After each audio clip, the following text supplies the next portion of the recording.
이렇게 손을 깍지를 주셔도 좋고, 몸을 이렇게 해서 한번 비틀어 보셔도 좋습니다. 위로 아래로 이렇게 해서 한번 이렇게 흔들어 주시고, 그 다음에 여러분들 앉아 계시는데 일어서셔가지고 한번 일어서시 볼까요? 한번 일어서 보세요.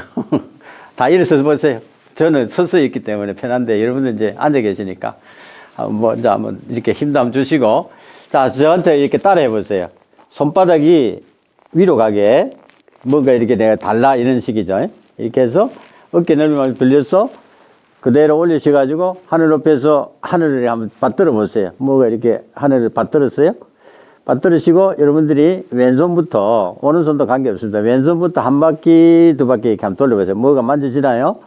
오른쪽 허공을 이렇게 한번 뒤집으면서 뭔가 이렇게 큰 걸 쓰담듯이 하시고, 밑에서 하면서 자기 그 발끝을 완전히 쥐세요. 쥐시고, 쥐어주셔야 돼요. 이게 비만이 있으면 안 쥐거든요. 하나 하면 고개 들고요. 하나 하면 고개를 낮추세요. 하나 고개 들고 고개 낮추시고, 밑에서 서서히 올라와서 허리춤에 손이 가죠. 거기서 이렇게 해서 뒤로 한번 이렇게 하늘을 보면서 한번 쬐끼며 심호흡을 한번 하시고, 그 다음에 이제 몸을 이렇게 천천히 한번 비틀어 보세요. 점점 위로 날아가듯이. 그 다음에 점점 또 낮췄어. 이렇게 해서. 이렇게 하시면 허리 운동도 되고, 보강이 되고, 피로도 좀 많이 좋아집니다. 자, 이런 운동도 한 번씩 해가면서 이렇게 하세요. 예. 자, 이렇게 여러분들이 말씀드렸듯이 아침에 일어나서 공백에 그 유리컵에, 맥주컵에 냉수를 천천히 마시세요. 천천히 마셔서 한 컵을 마시시고 하시면 머리 회전이 빨라진다고 그랬어요. 오후에도 식사한 뒤에 물컵을 놔놨다가 조금 필요하다 싶으면 물을 계속 공급하세요. 공급해서 계속 마시면서 하루에 한 2병 정도는 드시는 게 좋을 것 같아요. 그러면 노폐물도 자연스럽게 제거되면서 머리 회전도 되게 빨라집니다. 우리 몸은 65%가 물이기 때문에 물을 공급 안 하면 다른 어떤 영양분도 좋지만 물을 공급하지 않으면 그만큼 두뇌가 활동이 무뎌집니다.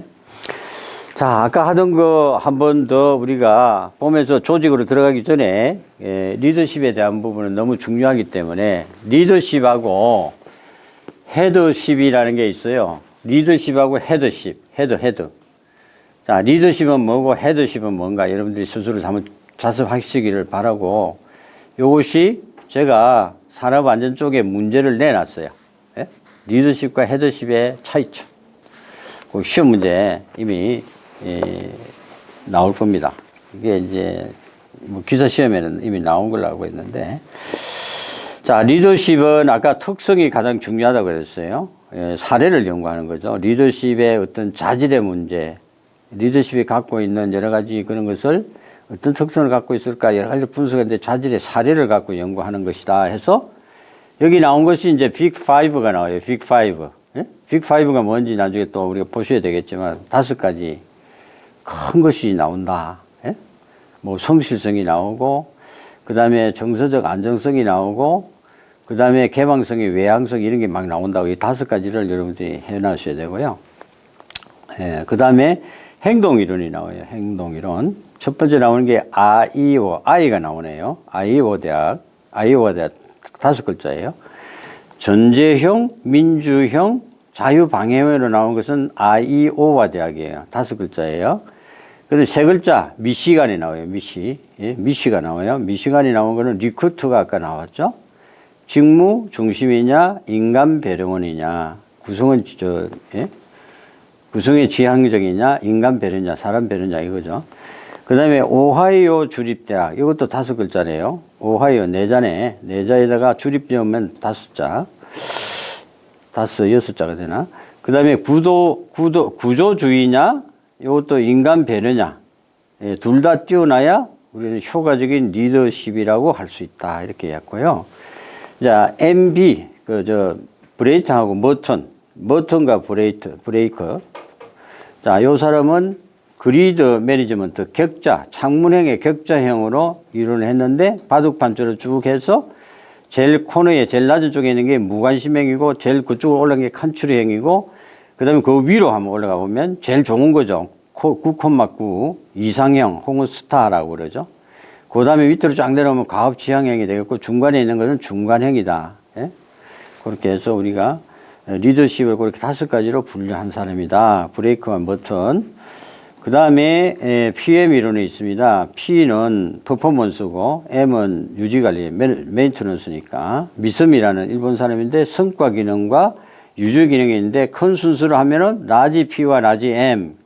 그 다음에 라지 M이 먼저 옵니다. 세기로 봤을 때는 스몰 P가 적고 M이 메인터넌스가 더 크다 이 말이죠. 그 다음에 퍼포먼스에다가 라지 P에다가 스몰 M. 그 다음에 제일 좋은 거는 스몰 P와 스몰 M, PM.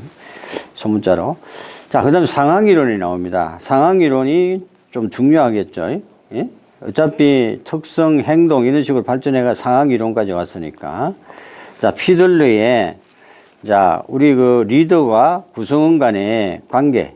예, 요거는 이제 점수가 이제 관계 지향적이면 높고 LPC의 점수가 낮은 경우는 과업 지향형으로 이렇게 그림을 LPC에 이제 했고, 그 다음에 상황 변수는 리더와 구성원 간의 그 관계를 나타내는 건데, 그 다음에 과업 구조와 직위 권력형 이렇게 같이 다 나타내는 상황 변수에 의해서 우리가 측정을 할 수 있고, 자, 허쉬와 브랜차드, 이제 참여형과 판매형, 자, 이걸 지도형, 설득형이라고도 하고, 지시형과 위임형, 이렇게 나눈 사람이 허쉬와 브랜차드로서 상황 변수는 부하 직원의 그 성숙도와 이거는 바로 능력하고 의지의 전체를 나타내는 거다.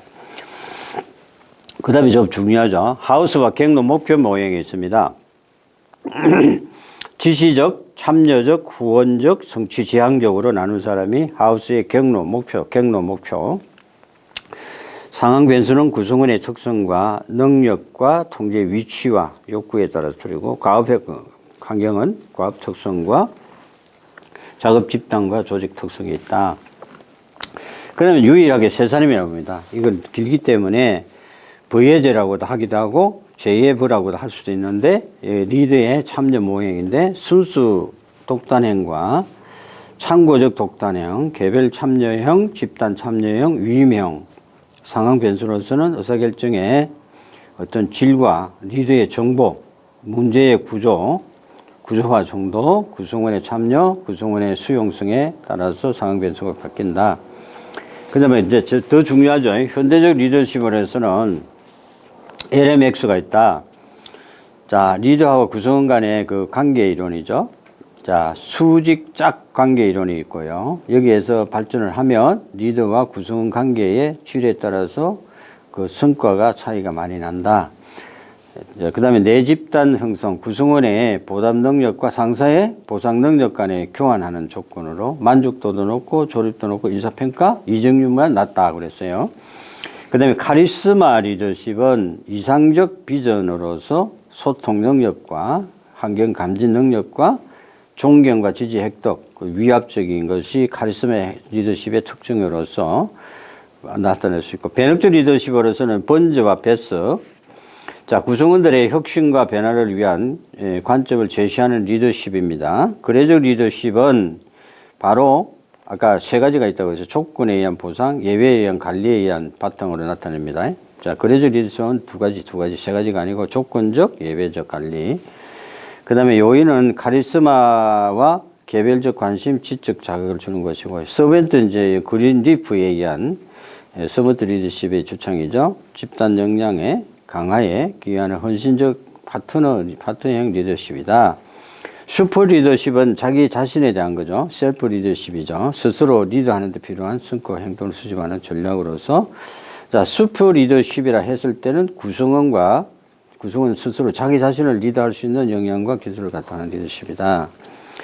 자, 지금부터 이제 조직에 들어갑니다. 조직에서는 핵심은 조직 구조와 설계, 즉 조직의 형태가 밀접하게 5가지 구조 형태가 우리 시험의 가장 핵심이라고 그랬어요. 자, 그 밑에 같이 한번 보시죠. 이제 조직 설계는 기본 변수가 있습니다. 그 다음에 상황 변수가 있고요. 요 두 가지를 이제 우리가 같이 동시에 봅시다.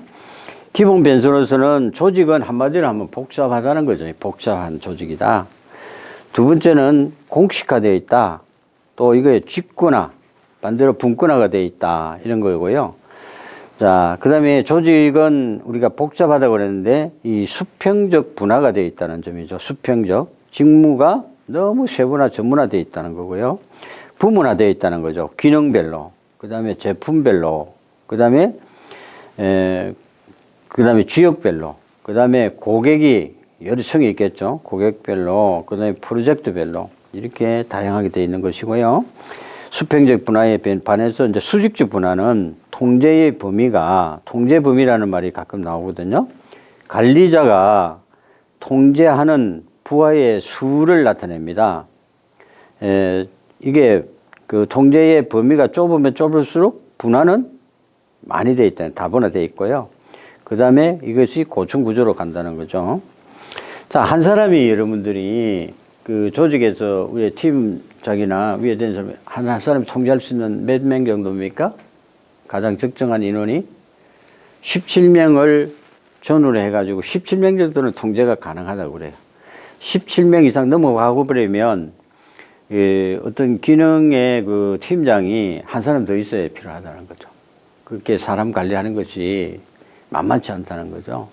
17명이 병곡점을 해서 이런 이론을 제정하는 사람도 있어요. 자, 그 다음에 이제 우리가 공식화, 직권화, 분권화 이것도 같이 보셔야 되고, 조직은 첫 번째 조직이 이렇게 여러 가지 한 4가지, 5가지 정도의 이제 조직하고의 관련성이 밀접성을 가지고 있습니다. 첫 번째 조직과 환경이 이제 대내적, 대외적 스트레스 엄청나게 받겠죠. 조직이 생존하기 위해서. 그 다음에 조직과 기술이라는 거, 테크닉. 그 다음에 조직과 어떤 규모, 스케일. 그 다음에 조직과 스트래티지, 전략이라는 거, 이거는 꼭 생각을 해봐야 됩니다. 그 조직이 성장, 발전하고 생존해서 이겨서 살아남기 위해서는 이 5가지가, 5가지 이상이, 4가지 이상이 완벽하게 어느 정도 돼 있어야 돼요. 조직과 환경, 조직과 기술, 조직과 규모, 조직과 전략, 또 한 가지 있겠죠. 그것도 여타 우리가 생각하지 못하는 어떤 부분이 있을 거예요. 이런 어떤 조직과 정보라 할까요? 이런 것도 필요하겠죠. 그 다음에 이제 조직이 이제 거기 나오는 게 이제 그 혁신이 나오고 조직 개발이 나오고 그 밑에 되게 중요한 겁니다. 이거 밑줄 좀 잘 치놨어요. 민츠버그의 조직 설계의 그 법칙이라고 되어 있나요? 방식 5가지. 되게 중요합니다. 이거는. 전략 부분과 기술 구조 부분과 핵심 운영 부분과 중간 관리 부분과 지원 스텝 부분, 이 5가지는 굉장히 중요합니다. 자, 조직과 환경에 대해서 우리가 번저와 스톡이라는 사람, 번저와 스토커라는 사람, 스톡. 안정적인 조직일수록 우리가 어때요? 기계적 조직에 가깝고 직권화, 공식화, 수직화, 분화도 잘 돼 있다. 조직이 조금 불안정할 때 가변적이라고 그러죠. 유기적 조직으로서 분권화, 비공식화, 수평적 분화도 낮다. 이렇게 보는 거예요. 이게 전혀 반대죠. 유기적 조직과 기계적 조직이 2012년도 시험에 나왔습니다. 특징이. 요대로 나왔단 말이죠. 자, 그 다음에 이제 로렌스하고 로시라는 사람이 조직과 환경에 대해서 이야기를 하고 있어요. 환경에 우리가 불확실하잖아요. 지금 차별화를 통해서 차별화를 우리는 통합한다 할까요? 플라스틱 산업하고 식료품, 컨테이너 산업이 지금까지 컨테이너 산업은 그거 딱 격점을 딱 짜지는데 하나도 발전된 게 없답니다. 몇백 년, 지나도. 그 딱 짜진 게 거기 다릅니다, 다. 컨테이너가. 근데 그게 이제, 그래서 제일 뒤에 이제 나와 있습니다만은 어떤 상황에 대해서 거의 변화가 없는 게 컨테이너 산업이라는 거죠. 식료품은 조금 변화가 있고, 플라스틱은 아주 빠르게 이제 변한다는 거고.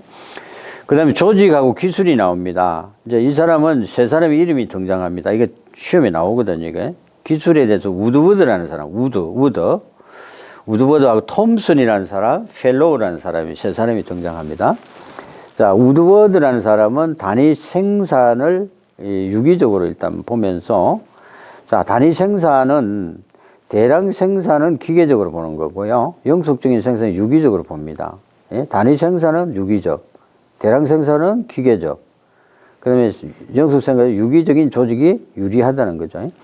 그다음에 톰슨이라는 사람은 이 조직과 기술에서 교호적 기법, 교호, 서로 교환한다는 뜻이죠. 상호 교환, 이렇죠. 집약적인 게 기업이 집약적이다 그러고, 순차적인 거는 연속적이라고 하고, 집합적, 이건 중개형이라고 그러는데, 교효적인, 집합적인 그것은 상호 의존성이 높고요. 상호 조정과 협력이 가능하다는 것이죠. 그 다음에 순차적인 조직은 의사소통의 필요성이 중간 정도로서 일정 계획과 감독과 계획 예정표에 의해서 감독이 된다는 거죠.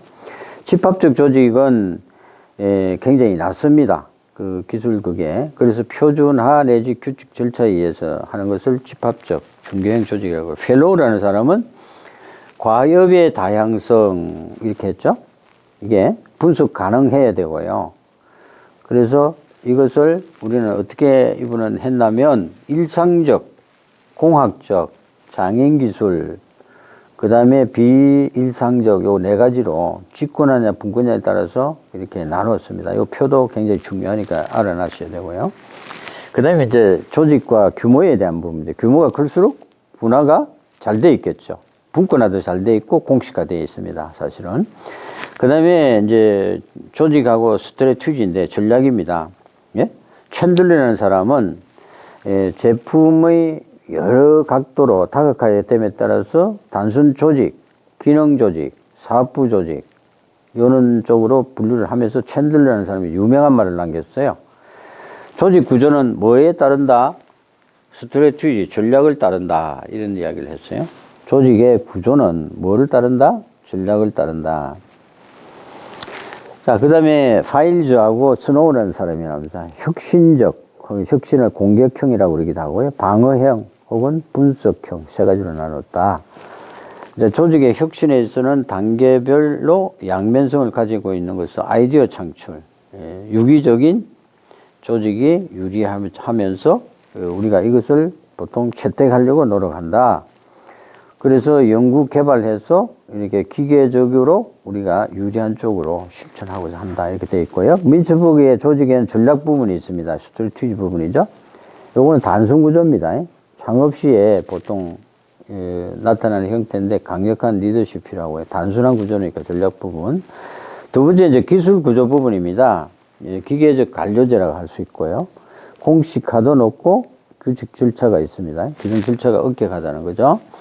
그 다음에 핵심 운영 부분이 있는데, 이건 전문 관료제라고 할 수 있는데, 전문적인 관료제입니다. 복잡하면서 안정된 환경에서 좋고, 그 병원이나 대학에서 쓰는, 대학이나 병원에서 볼 수 있는 것이 핵심 운영 부분을 볼 수 있고요. 중간 관리 부분을 할 수 있는 게 이제 사업부제입니다. 예, 사업부제. 그 다음에 지원 스텝 부분이 있는데요. 에드호크라시라 해서 이게 이제 계층별로 되어 있죠. 혁신 구조, 동태적 환경, 유기적 조직으로 되어 있습니다. 조직의 형태는 단순 조직과 기능 조직과 사업부제 조직과 매트리스 조직, 요까지 시험이 나왔어요. 그 다음에 나올 거는 이제 프로젝트 조직, 네트워크 조직이 시험에 나올 차례입니다. 수평적 조직, 그 다음에 이제 우리가 볼 수 있는 게 이제 조직의 변화인데요. 자, 조직의 변화는 조직이 어떤 유효성, 능률을 우리가 극대화하려고 그러는 게 조직입니다. 구성원의 만족도를 향상시키면서 인간관계의 향상도 만족시키려고 하는 거죠. 조직의 변화죠. 자, 조직의 그 변화에는 어떤 종류가 있냐면 자연적인 변화가 있고요. 계획적인 변화가 있고요. 우리 조직은 보통 해빙이라 해서 얼음이 녹는 걸 해빙이라고 그러거든요.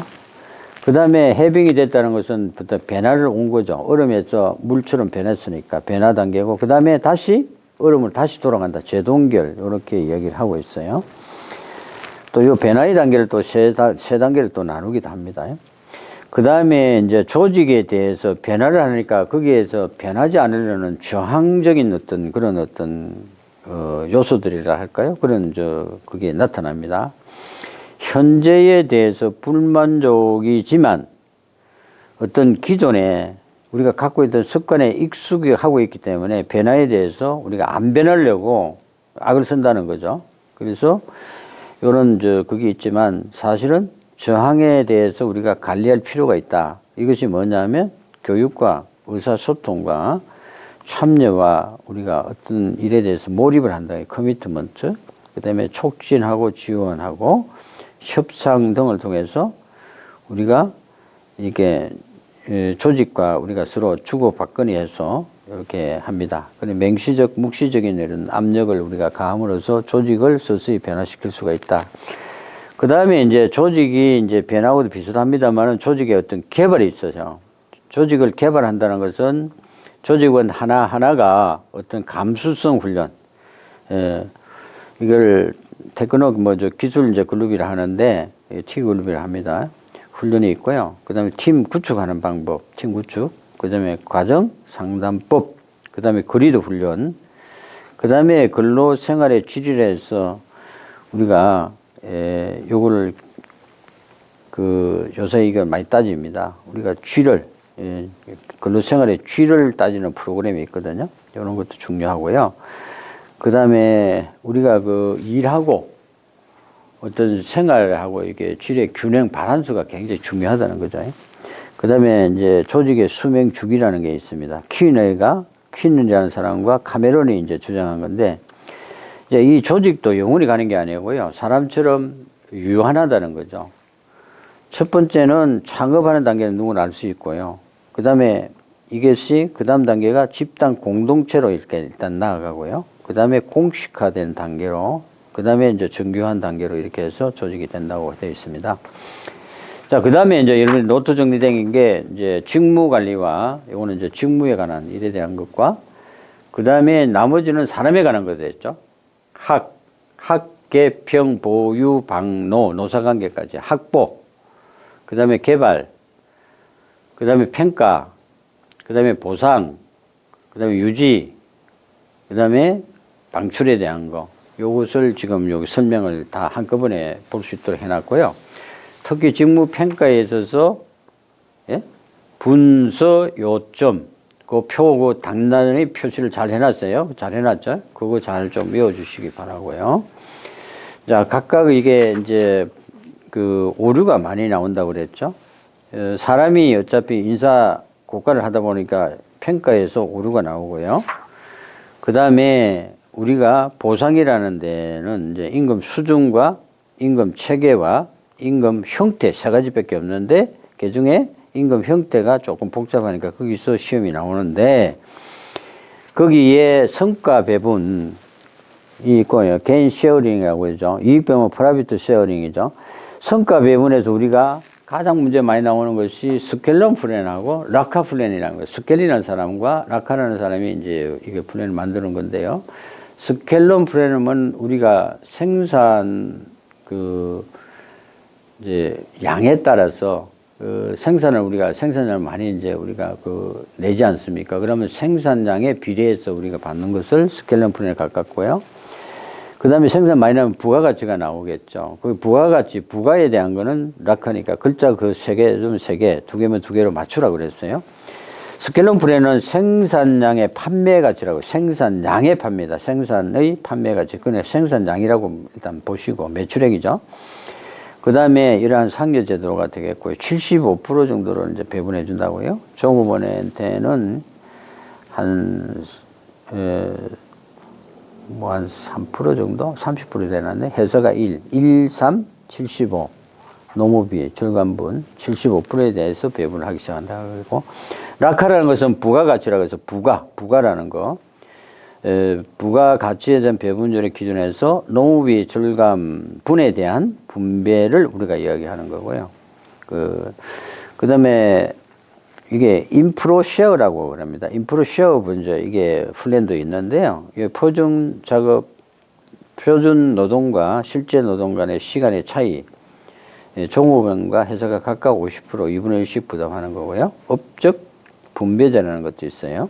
원가 절감 기준에 따라서 여기에 이제 프랜치즈 시스템하고 이런 게 있어요. 이거 같이 한번 보셔야 되고, 그 다음에 됐습니다. 후생복지, 카페테리아 이런 게 나올 겁니다.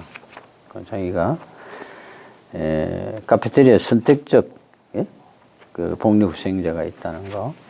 그다음에 유지 관리가 거기에 나오죠. 유지 관리에 대한 부분들, 유형 근무제, 집중 근무제, 선택적 근로시간제, 근로시간의 간주, 부분 근로시간제 뭐 이런 걸 볼 수 있고, 방출에 대한 거, 자발적이냐 비자발적이냐.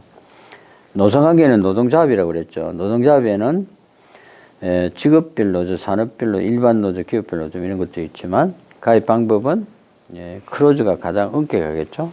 조합원만 되는 거고, 오픈은 조합원이든 비조합원이든 다 되는데 그게 오픈입니다. 그 다음에 어느 시점이 지나면 조합원으로 가입을 해야 되고, 유니온은 조합원과 비조합원이 있는데 이것도 이제 좀 개념이 그렇죠. 두 개 다 되는데 나중에 이게 좀 잘못 이야기했나요? 자, 오픈 샵이라는 것은 조합원이든 아니든 누구한테 문이 열려 있고요. 그 다음에 유니온이라는 조합은 조합원이든 아니든 다 되는데 일정 기간이 지나면 유니온, 글자 그대로 조합원으로 가입을 반드시 해야 되고, 자, 에이전시 샵이 있고 뭐 이런 게 있습니다. 그래서 이거를 한번 보셔야 되고, 노동정의 조금 됐습니다. 자, 그 다음에 이제 여러분들 그 책에 그냥 넘겨보니까 제2의 산업안전보건지도사 시험 문제가 있어요. 오늘 우리가 문제를 풀어봤잖아요. 예? 산업안전보건법 25문제, 20뭐 그 정도 풀어봤잖아요. 이게 최초로 2012년도에 문제지를 주고, 문제가 되게 어려웠어요. 2010년도 2회 때 문제를 다 해소해서 한 사람도 열이 없습니다. 문제지를 안 내면 지금 나가지를 못하니까 문제지 내고 딱 확인하고 내보내고, 문제지를 다 받아서 해소해가지고 문제를 일체 바깥으로 유출이 안 됐습니다. 근데 그 문제입니다. 그 중에 그러니까 사람이 더 보고 싶잖아요. 누군가는 그 문제를 뽑아냈어요. 예? 원본을 비슷하게. 똑같다면 또 크게 걸리니까 그거를 문제를 이제 재생을 한 겁니다. 2012년도 6월 20일 날 시험을 봤거든요. 그 시험 문제가 문제집에는 잘 안 나와 있어요. 그래서 이거를 원본에 가깝끔, 거기 제일 먼저 나오는 게 산업안전보건법의 문제, 그 다음에 기업진단지도, 산업안전관리, 뭐 이런 걸 산업보건에 대한 거 다 뽑아냈죠. 자, 그 문제를 여러분들이 지금 현실에 맞게 이걸 한번 풀어보시기를 바라고요. 답은 거기에 일부러 안 달아난 것 같으네요. 22번까지 해서 잘라져 버렸네요. 자, 방금 했던 거, 그 다음에 요 문제를 제가 답도 이제 제시할게요. 여러분들이 이제 이 정도는 좀 풀어봐 주셔야 되고. 자, 그 다음에 여기에 인적 자원 관리가 있고요. 너무 중요하기 때문에 인적 자원 끌려면 용어 정의가 나오고요. 그 다음에 이제 여러분한테 굉장히 중요합니다. 동영상으로 여러분한테 제공을 했습니다. 동기부여가 먼저 나와야 되는데 리더십이 먼저 튀어나왔네요. 오늘 우리 배웠던 리더십이 거기에 교환으로 여러분들 교재 471페이지 있습니다. 오늘 했던 그대로입니다. 그대로 그림이 다 들어 있습니다. 자, 요거에 대해서 제가 동영상을 지난번에 드렸는데 한 번 더 올려드려서 한번 꼭 보세요. 자, 리더십이 끝나면 동기부여가 나옵니다. 480페이지. 오늘 핵심적인 것만 합니다. 핵심적인 거. 480. 이게 이제 개인 차원의 동기부여잖아요. 이게, 과정이론, 동기부여 이러면 먼저, 그거죠. 맨 먼저 그 내용 이론이 먼저 나오고요. 그 다음에 과정 이론이 나옵니다. 요거 깔끔하게 여러분들이 다 한번 보셔야 되고요. 본문에 가깝고요. 자, 그 다음에 그 조직 구조. 오늘 조직의 형태, 미츠부기 5개 구조, 그거 그대로 다 나와 있습니다. 요거 그대로 한번 보세요. 자, 그대로 해서 오늘 공부한 겁니다. 그대로 해서 한번 전체 한번 읽으시고, 동영상 그대로 제가 드리고요. 한번 보세요. 자, 그 다음에 이제 조직 이론에 대한 501페이지부터 문제가 지금 고인 노무사 위주로 강사를 초빙해가 제가 이제 강의를 좀 그걸 한 거거든요. 그때 문제가 이제 그때 좀 했는데 이 문제 여러분들이 풀어줘야 돼요. 자, 그 다음에 이제 하이라이트입니다. 그 다음에 여러분들 508페이지 문제에 보니까 이게 지금 써지나요? 이걸 하면 되죠? 아, 그냥 쓰셔도 돼요. 안 되는데. 이거 왜 안 돼? 아, 됐습니다. 됐습니다. 아, 그거 없어도 돼요. 자, 이거 왜 안 써지 버리지? 이상하다. 됐어요. 이거 걸어갈까?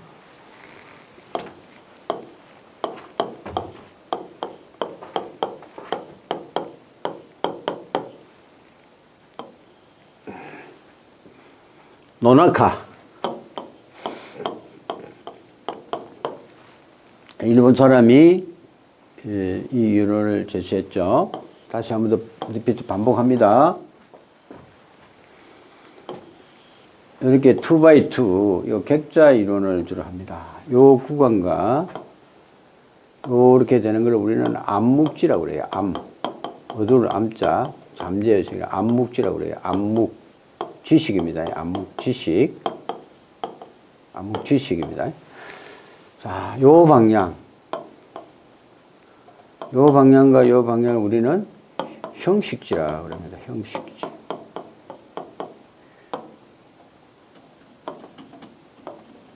형식에 대한 지식이죠. 이거는 형식, 이제 지가 되겠죠.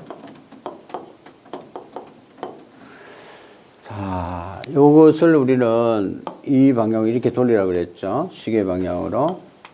SECI. 소시알리제이션, 익스트랄리제이션, 컴비날리제이션, 인터널리제이션. 자, 이거를 우리는 한문을 쓸게요.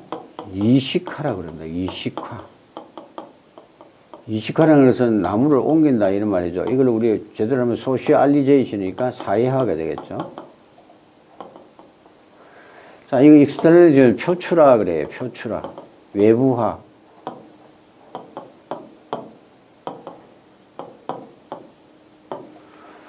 컴비나이제이션은 통합화 이랍니다. 통합, 연합화, 통합화.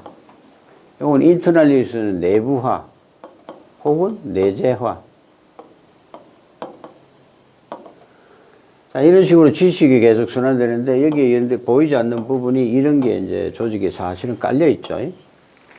이게 개인에서 집단에서 조직으로 이렇게 점진적으로 이렇게 안에 파고 들어가는 거죠. 이게 돌문에서 심층적으로 이렇게 연결되는 거겠죠.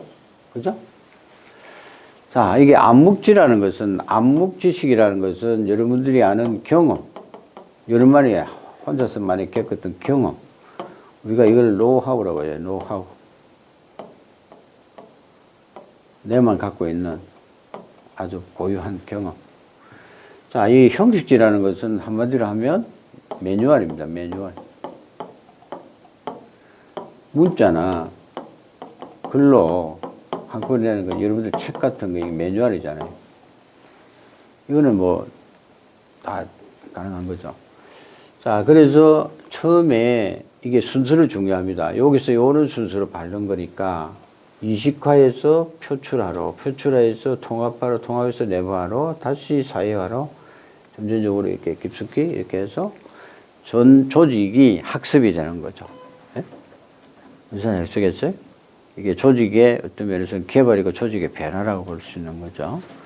요거를 노나카라는 사람이 일본에 있는 학자입니다. 미국에서 한 8, 9년 쭉 교원 교수로 있으면서 이런 이론을 미국에서 학자들과 어깨를 나란해서 일본 사람이 이런 이론을 이제 제시한 건데 여기 시험에 가끔 나오죠. 그러면 우리 그 교재에 있는 508페이지 있는 걸 여러분들이 한번 해보세요. 이걸 이렇게 이야기하면 되겠죠? 요 순서대로 이렇게 가보세요. 요 순서대로 이렇게 돌아가니까 이게 뭐예요? 한마디로 암묵지죠. 요쪽 방향에. 그죠? 그게. 가로가 암이잖아요. 암. 그리고 요리 또 내려가면 이게 요 두 방향이 이게 암과 암이잖아요. 그럼 요거는 반대로 요리가 요 가니까 형식지와 형식지죠. 그죠? 요거는 요렇게 먼저 갔으니까 암묵지에서 밑으로 갔으니까 형식지에 가깝고 이거는 형식지에서 암묵지로 갔잖아요. 다 다르죠. 암이냐 형형이냐, 암형이냐, 형암이냐 따라서 이게 분면이 달라지는 거죠. 그러면 여러분들 그거 해보세요. 기억은 뭐죠?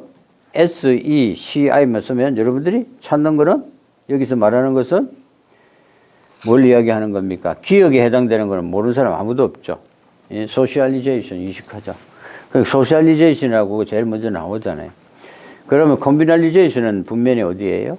그 다음에 익스터널리제이션은 어디고, 그 다음에 인터널리제이션 그 4번은 아무데도 없는 거예요. 그냥 5개니까 억지로 하나 만들어 연 거겠죠. 자, 그 다음에 이제 우리 이제 지금 조직에 대한 부분은 딱 한 문제 나오는데 이거를 갖고 민츠북의 조직 구조 그것을 대충 했습니다만 그것도 다음 시간 나면 한 번 더 깊이 있게 한 번 더 정리할 거고요. 오늘은 9문제가 나오는 경영학, 인적자원관리, 조직행동관리, 생산운영관리, 생산운영관리를 안 했네요. 그 부분도 해야 되겠습니다. 그것도 핵심적인 거 좀 하면 시간이 얼마나 또 걸릴 것 같은데 오늘 그 다음에 조금 조직 순서를 약간만 바꿀게요. 여러분들의 그 지금 그 책에 그 조직 심리학 있잖아요. 그 책에 있는 내용을 이제 이렇게 볼 수 있는데 제가 볼 때는 그 책을 한번 일단 일독을 하시고 이번 시간에는 여러분한테 문제를 좀 나눠줬을 거예요. 전달을 좀 지난주에 한번 했는 것 같은데 혹시나 프린트하고 가지고 계신 분이 있는지 모르겠는데 심리학에 대한 문제를 제가 엑기스만 좀 뽑아가지고 여러분한테 좀 재미나게 좀 해봤으면 하는 생각에 여러분들이 그 책에 510페이지에 있는 이제 문제부터 출발하거든요. 얘들 책에 이게 하도 뭐 이렇게 글자가 좀 적어요. 양이 많고 해서 이 책이 자꾸 두꺼워지니까 좀 불편해서 이거 한 페이지를 두 페이지를 한 페이지 였다 보면 글이 좀 작아질 수밖에 없었고 양은 엄청나게 많고요. 그래서 여기서부터 요게 알짜배기 심리학의 5권의 책이 들어있습니다. 이 안에. 그거를 50문제씩 딱 해서 한 책을 보통 문제 내면 50문제 정도 낼 수 있거든요. 5권에 250문제가 알짜배기에 들어있고요. 거기에 대한 해수를 제가 같이 붙이고 해답을 바로 여러분한테 올릴 거예요. 그러면 여러분들이 직접 이걸 한번 풀어보시고 이거 다 푸는데 부담이 되신다 분은 제가 번호를, 일렬 번호를 쫙 보내드렸어요. 그 번호만 체크해가지고 그것만 확실히 알고 들어가서서 이번에 조금 좋은 점수를 좀 받았으면 하고 이게 9문제가 걸려있기 때문에 우리한테는 이게 사활이 걸려 있습니다. 그래서 이 책에 대한 그 방대한 양의 오리지널 원본 책이 있는데 그거는 언젠가는 텍스트로 만들어서 여러분들 갈 거고 이번 기술은 좀 곤란합니다.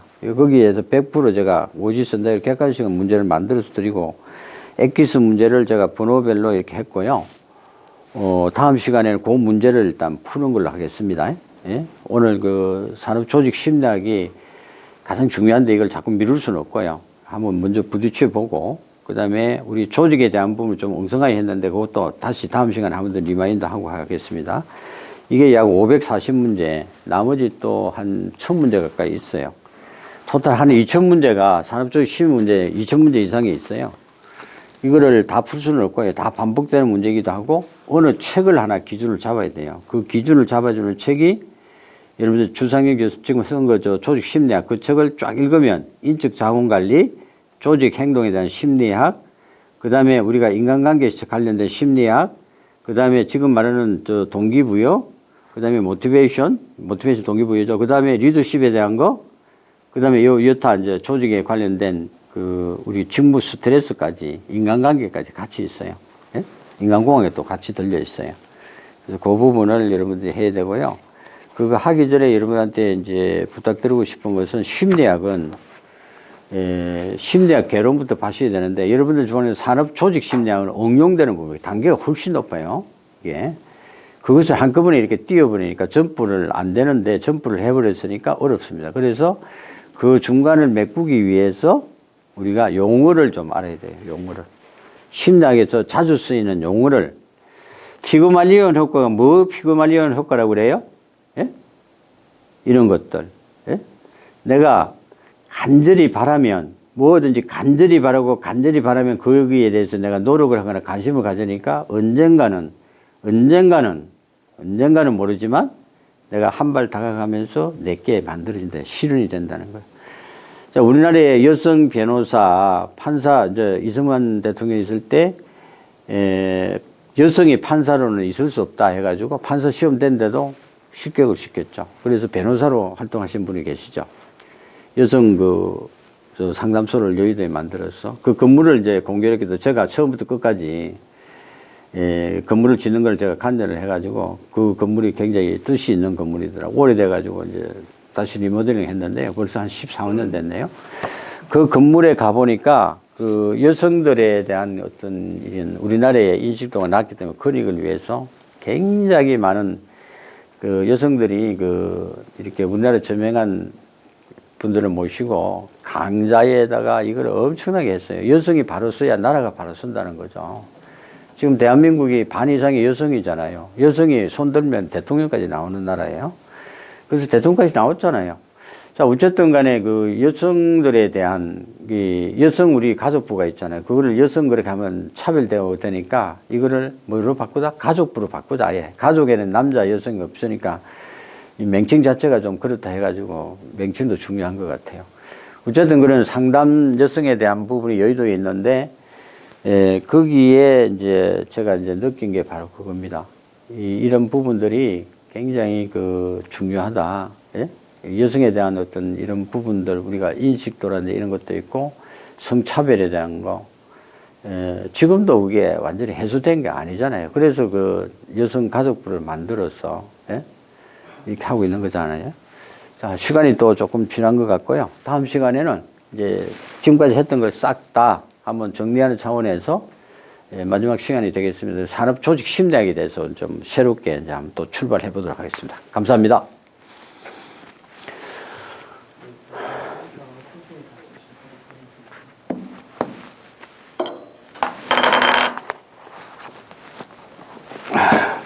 자, 요거를 좀 띄워주시고요. 예? 요거. 아니 이거 저한테 파일로 안 주셨잖아요. 아, 이거는 좋다니까. 이거 한번 찾아봐요. 이거 분명히 있어요. 근데 이거 안 그러면 내 메일, 잠깐만요. 내 메일로 들어가지고. 진도 안 나갔는데 문제 풀어도 돼요? 아, 관계없어요. 문제부터 먼저 풀고 책 나가면 훨씬 더 효과적이에요. 이거를 책을 아무리 해놨고도 문제가 뭐가 나올지 오리무중되면 또 훨씬 좋아요. 심리학은 우리하고 관련된 거니까 이게 어느 정도 가능해요. 내가 볼 때는. 이거 심리학을 이거 풀려면. 심리학 객관식 내가 굉장히 빠른 시점에 이거 보냈는데, 꽤 오래됐는데, 이거 안 꺼도 되나? 계속 말 나가는 거 아니에요? 아니 안 보냈는데. 아유. 조직 심리학에 굉장히 빠른 시점에 보냈는데, 오래됐어요. 보낸 지. 첫 주 하고 그 다음날 보냈는데. 아니, 보는 게 이거밖에 없다니까. 산업 조직하고 문제는 이거밖에 없다니까. 한번 키워봐요, 하나하나. 그럼. 그건 아니잖아요. 응, 그건 아니고. 그건 이제 그거고. 뭐죠? 이것도 아니고. 조직 행동에 한 거고. 그거는 맞네. 이거라고요? 이거잖아요. 그래. 그게 그 문제라니까? 이 문제에서 고르는 거라니까?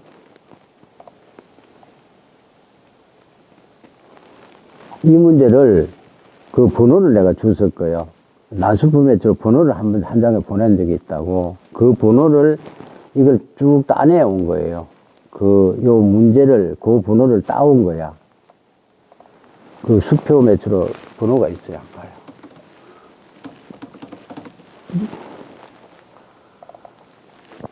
사람들이 이제 헷갈리기 시작한다고.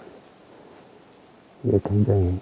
저 이거 아직 안 줬어요. 안 줬다니까? 아니, 사람들한테 안 줬다고요. 조직 심리학이니까 진도 안 나갔으니까 안 줬다고. 그렇지. 지금 이걸 좀 빨리 시작했어야 돼. 경영학보다 이게 저 점수 따기 좋은 과목인데, 이걸 내가 너보다 이게 여기에 제일 강하거든. 근데 이거를 자꾸 먼저 시작을 하고 했어야 이 사람들이, 이게 재밌는 과목이나 하고 좀 탄력이 붙을 텐데, 지금 조금 늦은 감이 있네. 이거 그럼 다음 주 그냥 첫 시간에 하면 안 돼요? 거기 일단 난수표처럼 된 걸 한번 봐요. 그게 뭐예요? 난수표가 되는 번호가 쭉 있어. 주상현 교수가 내한테 엄선한 문제라 해가지고, 어디에 보내셨는데요? 메일로. 그러니까 메일에 어. 제목이 뭐예요?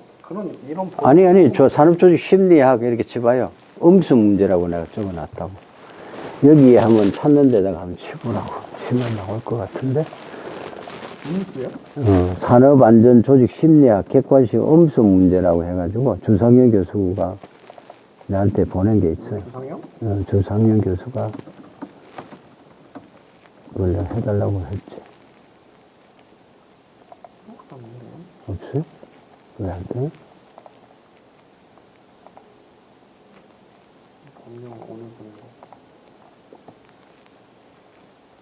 제가 산업조직 심리학 문제라고 만든 건 요 파일이 전부거든요. 그게 540원에 나온 게 전부구나. 나머지 이게 지금 계속 들어갔는데. 그 중에서 뽑았다는 게 이거잖아요. 그렇지. 그 번호가 있어요, 남버링에. 그렇지 않으면 내 그 이메일 주소 알잖아. XOPV 3500 일단 들어가봐요. 그러면 거기에 치면은 내가 그거 안 보냈을 리가 없거든? 엄청나게 중요한 거니까. 문제를 그 540문제 다 풀고 있을 시간이 없고, 문제가 그냥 광범위하니까 중요한 것만.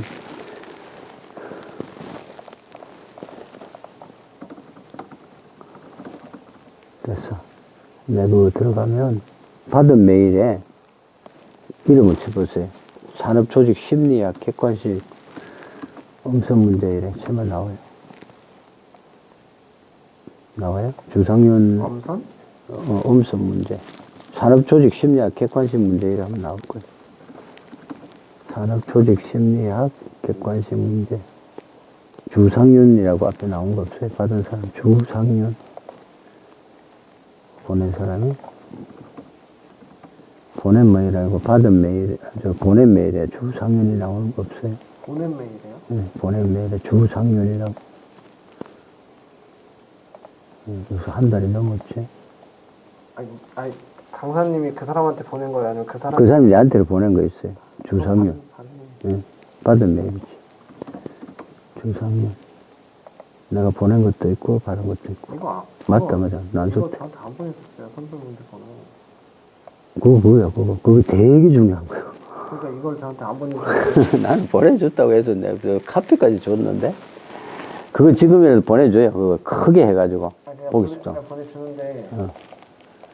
그거를 지금 보내줘가지고 수업을 해야 된다고. 그리고 다음에 또 내가 중요하니까 반복을 하면. 볼 방법이 없다니까요. 여기서 띄우는 거 말고는 볼 방법이 없다니까요. 아, 그래. 일단 띄워놨고 수업을 하면 되니까. 되게 중요해요, 이게. 이게 우선이 되고 내가 책을 나가면 수업을 하고 책을 보고 이거 하면 또 헷갈려. 또 막 뒷받고 하고 돼야 되니까. 일단 문제가 이렇게 만들어지니까 책을 볼 때. 나중에 보낼게요, 일단 띄워놓고 그냥 하세요. 그래. 일단 크게 해요, 그거를. 할자를 9번씩으로 하고 바탕에 깔아보든지 해라고. 그리고 내가 지금 했던 거를 보낸 거하고 내가 이쪽 메일로 보낸 거 있잖아요. 일일이 확인해 보세요. 내가 보냈고 안 보냈다 한 너무 거. 많아서 뒤죽박죽이라 그렇지. 선생님, 그리고 이거 문제 제가 좀 봤는데 답 안 맞는 거 몇 개 있어요. 그래? 네.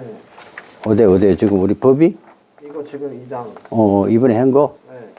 그거 한번 자세히 봐요. 아침에 내가 만드는 문제이기 때문에 틀린 게 별로 없을 텐데 어제 만드는 건데. 그래서 7번도 다 틀리고 9번도 다 그래? 틀리거든요. 그래. 일단 저 책하고 비교해 보자고. 그거 이제 신문이 나오겠지. 신문 하러 가면은. 아니, 안 그래도 네? 말한 거예요. 이거 다 틀리다고. 문제도 다 풀겠다고. 그러면 쳐달라고 했거든요. 법 조문을 놔놓고 한번 같이 해보자고. 어려운 건 아니니까. 문제를 내는 거는 그렇고, 문제가 틀리면 아무래도 미수가 있을 수도 있고 하니까. 그 다음에, 이것도 내가 보냈는데, 이게 홍용기 박사가 쓴 책인데, 이것도 되게 중요한 문제인데, 이게 문제를, 이게 풀어줘야 되고, 이거하고. 이거는 저한테 안 보냈어요. 이것도 보냈어요? 그것도 보냈는데, 그 메일로 한번 집어요. 이번에 그걸로. 내가 당연히 안 보내고 보냈다 할 수는 없으니까 프린트까지 해놓고 보면 산업조직 심리학 객관식 문제라고 한번 쳐봐요. 여기 안 나오나? 또 시험 또 시작해야 돼.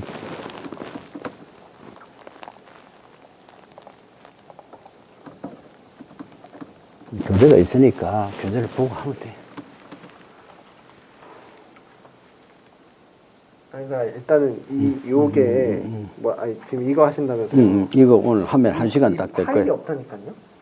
파일이 그러면 지금 아니, 왜 없어? 이거 파일을 내가, 요건 이거 해가지고 내가 보냈어. 근데 찾아줄게. 나중에 수업하고 이거 찾아주고 또 보내. 파일을 보냈다는 520문제. 그거는 이제 원 문제고, 원 문제를 아까 번호대로 이렇게 추린 게 이거라고. 그러니까 그건 안 보내주셨다니까요. 그걸 내가 정리를 해가지고 내가 지금 찾아야 강의 그럼 어떻게 하실 건가요? 띄워놓을 수가 없어요. 안에 띄울 필요는 없고 번호만 띄우라고. 그럼 책이 있으니까 책에 이제 몇 번 해가 넘어가면 돼. 이거를 먼저 하자고요. 하고 다음에 이제 생산 운영 관리는 너무 많기 때문에 해봐도 별로 저 시간만. 있는 거라고요? 우리 책에 있다. 오늘 산업보건관리. 이거? 산업보건관리 두꺼운 책. 이거요? 보건관리 책에 아까 설명했잖아. 그거만 해도 된다고. 조그만 문제 이거? 그렇죠. 이거라 그러니까 이거라고. 넘기봐요. 한 장 넘기봐요. 여기부터 똑같다고. 그렇지. 그러면 그거를 이제 펼쳐가지고 내하고 같이 하면 돼. 하고, 홍영기하고 주상용 교수는 내가 출제해놓은 게 있는데, 이것도 한 50여 문제 되는데, 그거는 내가 아직도, 이 안에 집어 이어놓은 것 같은데, 있을 거야, 아마. 그거를 크게 좀 해가지고 확대를 좀 하세요. 바탕에가 저기다 띄워.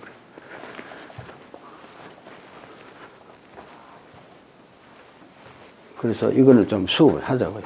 심리학에 대한 부분은 이제 좀 이게 어려운 게 아니니까, 이거 점수를 따야 되는데, 이걸 자꾸 밀어주니까 중요한 게 자꾸 밀리면 안 될 것 같고, 우선에. 교재 몇 페이지라고 말씀해 주세요. 예. 교재 몇 페이지 보면서 문제 보고. 예.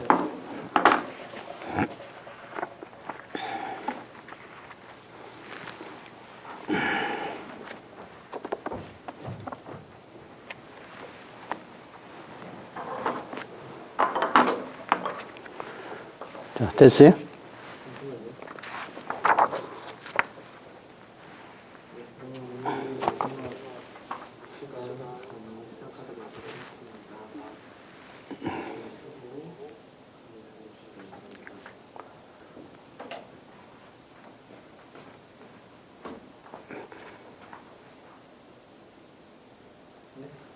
네. 예, 반갑습니다. 얼굴 좀 펴세요, 얼굴 좀. 얼굴이 자꾸 그거 하면 안 됩니다. 날씨도 좋은데, 얼굴도 화창하게 이렇게 꽃피듯이, 사람은 매일 새벽에 태어난다는 말이 있어요. 하루가 제가 첫 시간에도 말씀드렸지만 일생이에요. 하루를 잘 행복하게, 유복하게 보내면 일생이 유복하고 행복한 거예요. 이 시간이 행복하면 그 이상 더 좋은 게 없어요. 그 다음 시간에 말할 것도 없이 행복해지는 거예요. 그리고 웃을 일이 없더라도 웃으세요. 웃으면 웃을 일이 생긴다는 거 아니에요. 예? 그 찡그리 가지고 좋은 건 하나도 없고, 신경이 360개가 찡그리를 하면 동원이 되는데, 웃으면 한 15개 밖에 안 움직인대요. 그러면 그만큼 노화를 방지하는 거예요. 아시겠죠? 자, 산업조직 심리학에 대해서 좀 이번 시간에, 첫 시간에 있는데, 이게 가장 중요한데, 자꾸 미루다 보니까, 이제 조직도, 경영학도 좀 했고, 인적자원관도 했고, 조직 행동도 했고, 이제 생산관리는 요거하고 조금 틀리기 때문에 조금 바꿔서 하는 것도 괜찮겠다 해서, 여기에 인간공학도 들어있고 있습니다. 산업조직 심리학은 여러분들이 큰 종이에 제가 이렇게 나눠준 큰 A4용지에 장판지라고 나눠준 게 있어요. 오늘도 조금 내용이 좀 나갑니다. 산업보건에 대한 거, 개론에 대한 거는 전 것이 요약된 게 오늘 다 나갑니다. 그래서 그것만 보셔도 여러분들이 좀 좋으실 것 같고, 방대한 것을 지금 제가 제 글씨로 이렇게 써가지고 여러분한테 이렇게 보낸 게 있습니다. 이게 좀 이렇게 안 나오나? 이렇게 돼야 되나? 예. 이게 또 반대로 되네. 예, 여기. 산업조직 심리학 약간 보일 거예요. 이거 이렇게 되나? 예. 자, 여기 인간 산업조직 심리학이라고 해서 산조심이라 해서 산업조직 심리학은 바로 인사심리학이에요. 두 번째 조직 행동에 대한 심리학이에요. 행동심리학이에요. 조직 행동심리학. 세 번째 산업안전에 대한 산업심리가 있어요. 네 번째 인간공학이 들어있어요. 그 다음에 가장 중요한 커스터머 비헤이버. 사이클알리지, 소비자 심리학이 들어있어요. 이거는 마케팅 분야인데, 마케팅은 우리 분야가 아닌데 앞으로 지도사 시험은 마케팅 분야가 분명히 들어옵니다. 과목으로. 그건 내가 강력히 주장하려고 그래요. 우리 경영학에서 가장 핵심은 물론 인사, 조직, 그 다음에 생산, 그 다음에 뭐 저 경영 전략도 있고 다 있습니다만 경영 저 MIS도 있고 뭐 다 있죠. 그런데 가장 중요한 거는 마케팅이에요. 왜? 우리 지도사한테 왜 마케팅이 필요한지 아세요? 여러분들이 어차피 나중에 대인관계를 유지하면서 영업을 하고 영업 활동을 하셔야 돼요. 그게 마케팅인데 소비자에 대한 성향을 잘 파악하지 않고선 소비자한테 다가갈 수가 없고요. 고객 만족을 하기에 힘듭니다. 그래서 소비자가 왕이라는 뜻도 있잖아요. 그러면 여러분들이 소비자를 끌어들일 수 있는 이런 매력적인 거를 여러분들이 그런 모든 것을 갖춰야 지도사 사람을 다루는 건데 사람에 대한 어떤 매력 이거를 끌어들일 수 있는 이게 없다면 좀 문제가 있겠죠. 그래서 앞으로 마케팅 분야는 우리 산업안전이나 보건 쪽에서도 그렇지만 중요한 과목으로 아마 채택될 그런 률이 많고요. 지금 사실은 범위에 들어있는데 이분들이 미처 알지를 못하고 문제를 안 내는 게 뿐이죠. 안 내는 것 뿐이지 실제로는 들어와 있습니다. 우리가 산업조직 심리학에서 약 50%에서 45%에서 50%가 커스터머 비헤이버, 소비자 행동 심리학이 들어있다는 걸 아셔야 돼요. 근데 이걸 크게 지금 그냥 모르고 앉아 있는 거예요. 그래서 제가 팀장하고 이제 출제 하시는 담당자하고 직접 만나서 마케팅 분야를 낼까요? 이러더라고. 근데 웃으면서 그거 내면 안 됩니다. 지금은 안 그래도 어려워서 그런데 그까지 내면 범위가 엄청나게 또 늘어나요. 그리고 어떻게 하려고 이제 감당을 못 할 거니까 그건 알아서 하세요. 내가 하고 그냥 얼마 부리고 왔는데, 자, 산업조직 심리학은 인사심리학이다. 인사심리학은 바로 개인에 대한 부분, 집단에 대한 부분, 그 다음에 조직에 대한 부분인데, 개인에 대한 거는 어떤 첫 번째 다룬 게 개인의 어떤 능력을 굉장히 많이 들어요. 캐패시티 능력. 그 다음에 개인의 창의력이 중요시 되고요. 그 다음에 개인의 태도의 어떤 변화. 이게 되게 중요합니다. 그래서 거기에 따라서 개인의 캐패시티, 캐패시티는 패스널리티, 성격, 성격, 그 유행에 대한 게 나오죠. MBTI가 있고요. AB형, A 타입, B 타입이 있고요. 그 다음에 지각이 있고요. 거기에 대해서 이제 우리 attribution 해서 그게 나옵니다. 기인 오류가 나옵니다. 예? 기인 오류. 그래서 우리가 기인 오류에 대한 것도 배우게 되고요. 그 다음에 이제 동기부여가 나오겠죠. 내용 이론과 가정 이론이 있고 강화 이론 혹은 보안 이론이 있다고 그랬고요. 그 다음에 인사고과가 나오는데 인사평정이 나오는데 인사고과의 오류가 굉장히 중요하다고 그랬죠. 자, 그 다음에 이제 직무 분석이 나옵니다. 직무 분석, 직무 평가, 직무 설계는 트리오입니다. 그 중에 직무 특성 이론이 있어서 그게 시험 문제에 우리가 등장한다고 그랬고요. 그 다음에 교육과 훈련이 있습니다. 거기에 이제 우리가 보건 쪽에 관련되기도 하고 안전에도 관련된 직무 스트레스가 있어요. 그 다음에 인사, 이제 우리가 모집이 있죠. 모집, 광고를 하면 모집이 되고 모집되면 그 다음에 선발을 해야죠. 선발되면 면접을 해야 되죠. 인사 선발에 대한 거. 그 다음에 우리가 이제 선발을 하기 위해서 서류 심사가 있고, 그 다음에 이제 우리가 면접도 있는데, 면접은 몇 가지 있죠? 구조 면접과 비구조 있고 반구조가 있어요. 예? 그 다음에 구조 면접에는 여러 가지가 있습니다. 스트레스 면접도 있고요. 뭐 이상한 면접들이 많습니다. 그런 것이 우리한테는 브라인드 면접이라 해서 사람의 얼굴을 보지 않고 브라인드로 가려놔 놓고 못 보게 합니다. 왜? 학력과 경력과 성별 이런 거 차별 안 하면서 사람을 보면서 이렇게 하면은 안 된다고 그래서 젊은 친구들이 좀 불리하죠. 나이 드신 분이 휘끗한 사람이 막 이렇게 알려고 애쓰고 그런 거를 모습을 안쓰럽잖아요. 그런데 젊은 친구들은 나이 드신 순서로 연장자 순으로 합격되는 것을 보면서 이건 아니다. 실력으로 해야 된다 해가지고 브라인드 면접으로 전격으로 현재 벌써 12, 13년 됩니다. 저는 그 부분이 많이 개선돼야 된다. 면접에서 오류가 있듯이 면접 보는데 우리가 오류가 많아요. 아니, 면접이라는 건 맨대면이 아닙니까?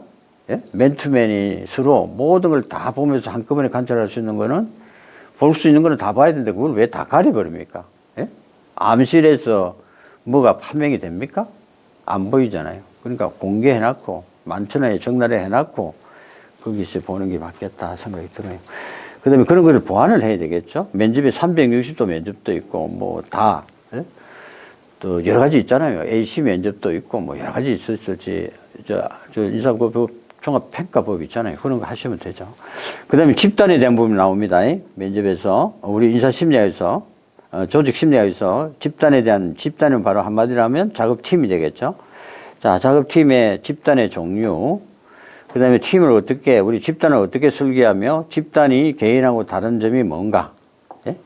예, 장단점, 그 다음에 갈등을 어떻게 관리할 것인가, 그 다음에 커뮤니케이션, 의사소통이 되겠죠. 그 다음에 리더십에 대한 게 되게 중요하죠. 리더십은 첫 번째, 리더십만이 갖고 있는 특성, 리더십이 특별히 행동이 좀 특이하다. 행동에 대한 거. 리더십은 상황이 만든다. 그 상황을 만드는 것도 현대에서는 종합적으로 해서 현대적 리더십까지 봐서 이렇게 해서 우리가 공부를 했고요. 그래서 리더십이 각각 갖고 있는 특성과 행동과 상황과 현대적 이야기했고, 의사결정, 이제 집단의 의사결정, 조직의 의사결정, 개인의 의사결정은 다 공통입니다. 의사결정이 되고, 그 다음에 우리가 집단이 가지고 있는 조직, 집단의 구조, 집단의 어떤 역학, 집단의 응집력, 이런 것이 우리가 공부를 합니다. 그 다음에 이제 조직에 대한 부분을 이제 조직의 문화, 그 다음에 우리가 일이라는 게 직무라고 그랬죠. 동기부여. 그 다음에 인간관계, 휴먼 릴레이션하고 의사소통. 그 다음에 리더십에 대한 거, 팀워크에 대한 거, 이런 것을 우리가 심리학에서, 산업적 심리학에서 응용 부분이죠. 여기서 다룰 겁니다. 자, 안전심리학이라는 게 있어요. 우리 심리학, 산업안전 쪽에 직무 스트레스 다루고요. 우리가 직무의 스트레스 되는 요인이 뭔가, 그리고 그것을 어떻게 직무 스트레스를 관리할 것인가, 극복 방안은 무엇인가. 그 다음에 이제 가장 중요합니다.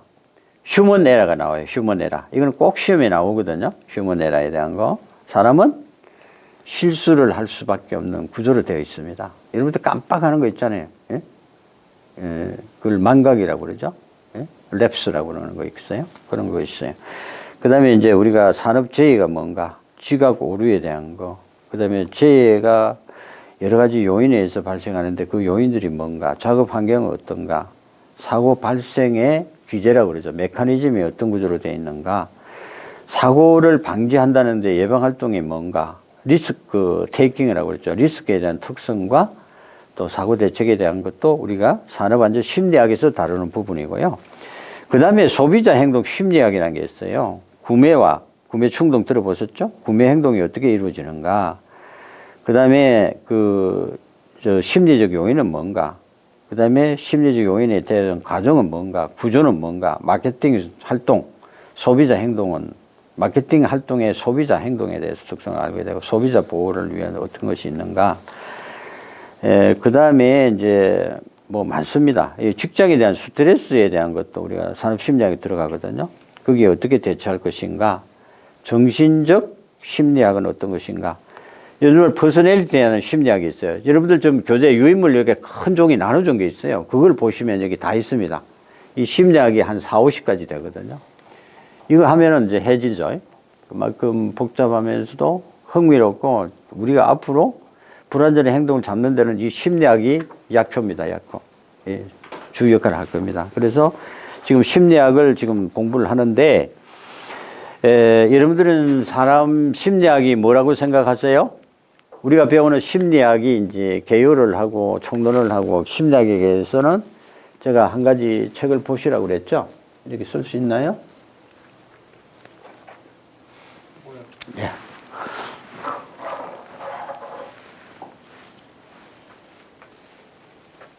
네, 법령, 그 다음에 심리학, 객관식 문제, 뭐, 일단 좋습니다. 제가 한번 전체적인 나중에 한번 설명을 해드려야 될 것 같아요. 예. 칠판? 네, 칠판 일단 내주세요. 화이트보드.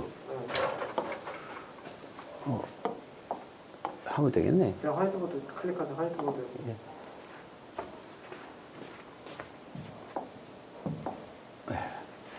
자, 여러분들 이제 지금 배우는 게 우리가 산업이래요. 산업 조직 심리학이에요. 자, 이거를 우리는 분해해보면 첫 번째 심리학이 뭔가, 두 번째 산업이 뭔가, 조직이 뭔가, 이게 세 가지가 1, 2, 3이 연결된 게 산업 조직 심리학인데, 한마디로 산업 조직 심리학은 줄여서 산조심, 불조심, 산조심이에요. 심리학이 이제 근간이 돼서 하는데, 이 심리학은 이제 개인에 대한 거, 우리가 되게 중요하겠죠? 개인에 대한 게 한 60%, 70% 차지하죠. 그 다음에 조직에 대한 거, 전체 조직, 우리 행동 심리학이 있으니까.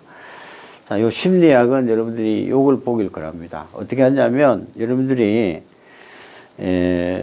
검색창에 크롬이라는 데 있죠? 크롬.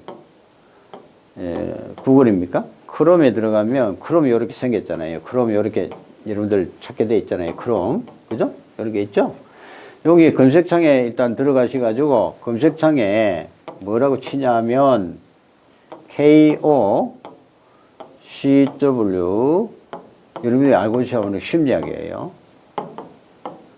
심리학 나와라 하면 동영사로 무조건 뜹니다. 여러분들 스마트폰이 됐든 컴퓨터가 됐든 하여튼 치면은 이화여대의 양영 교수가 뜰 거예요. 예? 그 외에도 여러분이 계십니다. 성격심리학도 뜹니다. 고려대학에 무슨 교수가 거기서 쭉 뜨고요. 산업조직심리학도 뜹니다. 산업조직심리학회 회장입니다. 그 사람이. 삼성그룹에도 있었던 사람인데 그분이 강의를 직접 하는데 그 강의를 아무리 들어도 우리 시험하고 좀 밀접해야 되는데 과목은 맞는데 우리 시험 푸는 데는 크게 시간 소모가 좀 심해요. 그래서 안 되겠다. 저 나름대로 이제 판단한 것이 그걸 설령 내가 다 알고 대학 수험에 뭐 이렇게 학점은 딸지 모르지만 우리 시험에는 통과가 안 된다 이 말이에요. 도움이. 그러나 이 모든 학문의 기초 기반이 튼튼해야 되잖아요. 거기에 의해서는 이걸 들어야 다음 기회에 풀린다 이 말이에요. 예? 그런 과정이 이제 우리한테는 지금 시간적인 여유가 안 되니까 두 가지를 동시에 잡을 수 있는 방법이 없을까 해서 문제를 먼저 들어갑니다. 문제 들어가면 여러분들이 이 문제가 어디가 나왔을까 수수께끼 찾기듯이 책도 같이 동시에 봅니다. 그리고 문제를 많이 풀어보면 이게 심리학자 중에 이런 사람은 인명 정리를 제가 먼저 해드릴 거고요. 첫 번째 중요한 용어들을 설명해 줄 거예요. 그러면 그 문제가 한 두세 문제는 해당이 돼요. 9문제 중에. 그 다음에 여러분들이 이론적인 거, 그 백데이터, 거기서 조금 응용되는 부분을 하면 7문제까지도 올라갑니다. 그리고 이 9문제는 맞출 수 있는 방법이 어디에도 없습니다. 아시겠어요? 심리학을 9문제 맞췄다는 사람도 없지만은 이 출제하는 사람이 5사람이 되는데 5사람이 25문제를 일단 내요. 30문제를 낸단 말이에요. 25 중에 겹치는 게 있으니까 5문제 중 여분 있게 내가지고 한 사람이 무조건 5문제씩 이렇게 구성을 하는데 이게 25문제니 그렇게 하지만 산업조직 심리학은 한 문제잖아요. 그러면 이게 두세 사람이 출제를 들어갈 거라고요. 9문제 내면은 거기에 9문제 중에 9문제를 내려면 몇 배수를 내야 되잖아요. 한 사람이 한 20문제를 내든지 10문제를 내든지 해가지고 세 사람이면 한 사람이 3문제씩 내면 되는 거니까. 예? 그렇게 해가지고 9문제를 만든다 이 말이죠. 자, 오케이. 자, 그러면 여러분들이 여기 들어가서 산업심리학에 대한 거를 빠른 속도로 한번 이렇게 한번 들어보세요. 굉장히 유익합니다. 심리학에 다루어야 될 역사부터 해서 행동주의가 어떻고 기능주의가 어떻고 이게 다 나와요. 그럼 그거 듣고 나면 여러분들이 알게 모르게 의욕이 부풀어 나요. 이거 재미있는 학문이구나. 우리하고 너무 밀접하게 돼 있고 이거 모르면 앞으로 생활하는데도 지장이 많겠구나를 느낄 거예요. 유익하다는 걸 느낄 때 여러분들이 그걸 채택하는 거고 쓰는 거예요. 굉장히 어떤 학문보다도 흥미진진한 학문이기 때문에 남한테 관련된 게 아니에요. 나와 관련된 거예요. 자, 이거 지워버리고요. 지금 들어가죠. 이 심리학은 인간의 마음입니다. 마음. 그때부터 심리죠. 마음을 어떻게 한다고요? 마음을 다스리는 마음이 우울하구나. 울적하거나 기쁘거나 이런 게 사람이 희로 감정 정서가 어디서 나온 걸 다루고 사람의 행동이 왜 저런 행동을 할까? 행동의 그치를 태도를 보고 우리가 가늠을 할 수 있어요. 이런 것을 종합적으로 심층도 있게 체계적으로 연구하는 학문이 심리학이기 때문에 여러분들 인간관계를 잘하거나 앞으로 사람을 다루기 위해서는 이걸 하지 않고는 근본적인 해결책이 없다는 걸 아시고 이 과목이 얼마나 우리한테 중요한 과목이고 소중한 것이라는 알고 여러분들이 조금 이번에 점수도 좀 많이 따시기를 바라고 점수를 따는 방법은 열심히 하는 방법밖에 없는데 엑기스만 제가 문제를 드릴게요. 그리고 제가 아니고 전문가가 이쪽에 전공하신 분이 제가 문제를 제시했을 때 이 문제는 괜찮은 문제라고 나올 빈도가 크다 하는 것만 골라서 선별해서 일단 A급으로 드리고 나머지는 B급, C급을 해가 여러분들이 판단하시고 공부를 하세요. 한 500문제 이상을 내가 지금 만들어놓은 문제가 있어요. 이 국내에 잘 소개가 안 돼 있는 문제. 그러니까 여러분들은 굉장히 유리한 입장에서 지금 공부하시는 거니까 조금만 열심히 하면 500문제 저는 3개월 걸리는데 여러분은 이틀, 3일 만에 다 할 수 있는 분량이니까 해보세요. 자, 그 다음에 이 조직이 뭡니까? 조직은 사람이 태어나면서부터 혼자면 무인도에 이게 법도 필요 없고 혼자는 아무 의미가 없어요. 두 사람 이상 되니까 사회라고 그러잖아요. 사회인이잖아요. 우리는 조직이니까 조직인, 조직화라고 그래요. 조직인이에요. 조직에 소속되어 있는 사람이니까 이 조직에 필요한 심리학. 그럼 이게 산업이 아니고 이거 뭐라고 그랬어요? 미국 사람들은 occupational 해가지고 이게 직업이에요, 직업. 여러분들이 산업이나 직업하고는 좀 틀리겠죠. 예? 어떤 직업하고 직장하고는 또 틀리잖아요. 여러분들이 어떤 전문적인 업에 종사하면서 이걸 내 평생을 갖고 가는 거잖아요. 이 업을 하는 데 있어서의 어떤 조직에 있어서의 사람의 마음을 다스리고 사람의 행동이 어떻게 해서 저런 행동이 나와서 어떻게 되는가를 결과를 기초해서 볼 수 있는 것이 산업심리학이니까 얼마나 귀중한 학문이에요. 이것은 엄청난 내가 볼 때는 지금까지의 모든 학문 중에서도 아주 첨단을 겁는 그런 학문이 아닌가. 더더구나 우리나라와 같이 이 사고라든지 대형 재해가 많이 나는데 이게 왜 사람이 저런 욕심에 의해서 저런 행동을 해가지고 욕심이 너무 지나쳤구만. 그래서 저런 사고가 불러일으켰구만. 너무 서둘렀구만. 절차를 생략했구만. 그런 것이 다 나타나잖아요. 우리가 그 조사를 해보면 어떤 행동이 그 근원이 어디서 나온가를 근본적으로 치유할 수 있고 그 방법을 찾아내는 것이 이것이라는 학문을 알면은 야, 이 학문이 지도자를 내가 제대로 좀 공부를 해서 합격하고 나서라도 인간관계나 이런 쪽에 좀 연구를 좀 많이 해야 되겠다. 사람에 대한 연구라고 그랬잖아요. 자, 여러분들 교재 표입니다. 자, 지금 이제 서론은 그렇고요. 너무 길은 것 같네요. 산업안전보건 1반. 자, 여기에 요약된 부분 들어갑니다. 자, 산업안전 1반에 여러분들이 교재로 511페이지를 펴시면 됩니다. 자, 511페이지 펴시고 번호를 좀 여기에 제가 불러드릴 겁니다. 번호를 좀 해주시고, 이거 지워야 되는데, 네, 지워주시고, 예. 자, 조금 더 키울 수 있죠. 이거를 쭉쭉쭉쭉 내려가지고 한 5개를 해가지고 이렇게 쭉 나열을 해도 되고요. 요까지만 하시면 돼요. 그 몇 번까지 하시냐면 239번까지만 하시면 돼요. 그러니까 요까지만 일단 오늘 할 거예요. 요까지만 239번까지 크게 해버렸어요. 자, 여러분들이 교재 511페이지를 펼치시고요. 자, 여러분들이 거짓말 탐지기부터 먼저 나옵니다. 1번은 제일 앞에 있는 거니까 한번 맛배기니까 한번 해보죠. 우리가 이 범죄인을 잡을 때 거짓말을 하는지 안 하는지 이 사람이 진실성이 있는지 없는지를 찾아내는데 사람의 이걸로서는 사람마다 차별이 있으니까 어떤 첨단의 기계를 이용해서 우리가 이렇게 한번 해보자. GSR이라는 게 있어요. 이게 이 사람의 피부에다가 전극을 붙입니다. 손바닥하고 이렇게 붙이면요. 손바닥하고 이렇게 붙이면 전기를 통해요. 그러면 거짓말을 하면은 그 에너지가 이게 땀이 나가는 그런 어떤 전기의 열이 발생하잖아요. 그 한번 전기가 많이 통하면서 땀이 나게끔. 그래서 그 보면 표가 나요. 그런 것을 장치를 해서 이 사람이 거짓말 한다 안 한가를 그런 어떤 그걸로 해서 탐지해내는 거거든요. 그게 거짓말, 우리가 발견기 혹은 거짓말 탐지기라 이런 말을 이제 쓰고 있는 거예요. 자, 여기하고 가장 밀접한 것은 뭘까요? 자, 첫 번째, 용적 맥파를 이용한 거다. 이 한문이 돼서 미안합니다. 이 한문을 쓰지 말라고 그랬는데, 그 심박 활동이, 심장의 박동이 빨라지거나 늦어진다 이런 거죠. 그 다음에 심박을 이용한 게다. 그 다음에 혈압이 높고 낮고 뭐 이런 게 있겠죠. 그렇지 않으면 피로에 대한 전기 활동을 이용한 거다.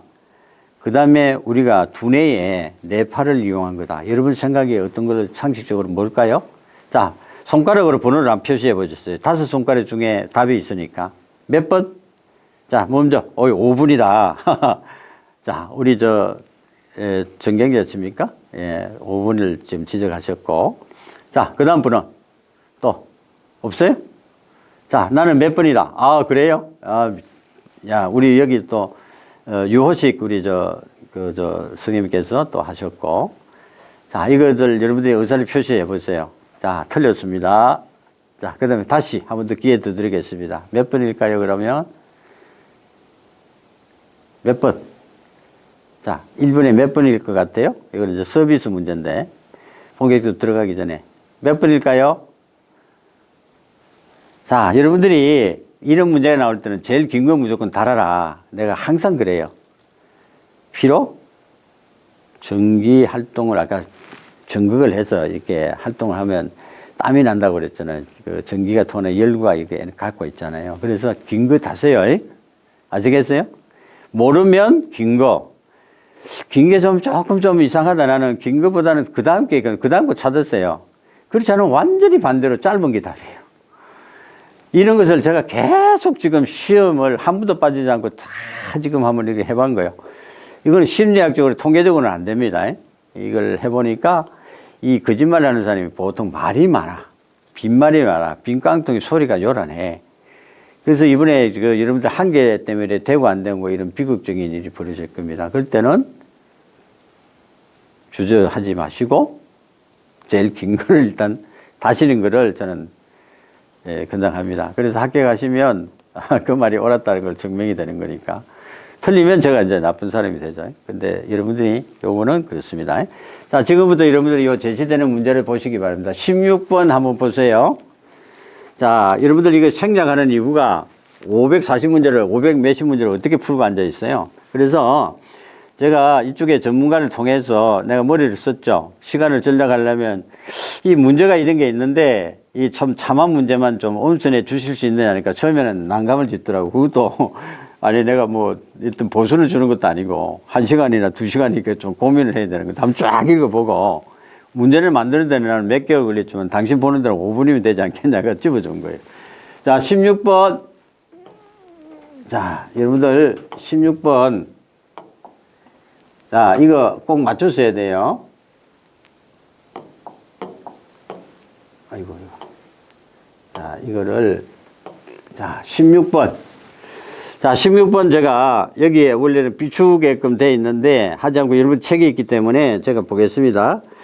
자, 미국의 사회심리학자 솔로몬 애쉬라는 분이 계시는데 동조성이라고 그래요. 동조란 말은 뒤에다가 제가 설명을 줄을 붙여놨어요, 일부러. 자, 동조성에 관한 고전적인 실험에서 동조 행동이 일어나기 가장 어려운 경우는 어떤 것인가 해서 집단의 구성원수를 증가시키는 방법, 자극 성분의 길이를 변화시키는 방법, 근위가 있는 바람잡이, 박수꾼이라 하죠, 일부 이용을 하고, 그 다음에 같은 남성이면 남성, 여성의 실험자를 사용하는 방법, 그 다음에 아까 박수꾼이라고 그랬죠. 바람잡이의 반응을 일치시키지 않는 방법. 자, 여러분들은 답을 뭐로 정했었어요? 자, 16번이 첫 번째 문제입니다. 자, 가장 어려운 경우. 자, 손으로 표시 한번 해주세요. 이건 맞추는 분에게 제가 이제 보너스를 좀 드려야 되는데. 몇 번일까요? 손가락으로 표시해 주기 바랍니다. 자, 몇 번? 자, 아시는 분? 와, 이거 4번이 나왔고요. 또 다른 분은요? 틀렸어요. 한 번만 더 기회 주겠습니다. 어이구, 맞췄습니다. 아이고, 이거 유호식 우리 저 선생님께서 첫 번째 맞추셨고요. 여기에, 이름이 갤러리 탭이라고 해놨었네요. 성호입니까? 그분이 또 맞추셨네요. 야, 축하드리고요. 5번입니다. 5번. 자, 이렇게 해서, 심리학은 여러분들이 문제를 통해서 이렇게 풀어보는 게 굉장히 좋을 것 같고요. 그 다음에 19번 넘어갑니다. 조금 뛰어넘어서 조금 진도가 좀 빨리 나가려고 하니까요. 다음 시간에는 그 책을 가지고 정리를 한번 쫙 해드리겠습니다. 이번 시간에 문제를 풀면서 조금 이렇게 다른 방법으로 접근해 보려고 하는 거니까요. 자, 19번은 뭐냐면 우리가 어떤 남하고의, 다른 사람하고의 이렇게 비교를 합니다. 자기의 행동이 내가 행동하는 원인이 어디서 나왔을까 추측을 해요. 추정을 해요. 이것을 우리는 뭐라고 할까요? 자, 첫 번째 원인 기속이다. 두 번째 인가 도식이다. 세 번째 대인 인지다. 그 다음에 네 번째 역할 지각이다. 관계 분석이다. 번호로 표시해 주기 바랍니다. 맞으면 바로 넘어가고 안 넘으면 계속 설명할 겁니다. 제가. 몇 분일까요? 19번.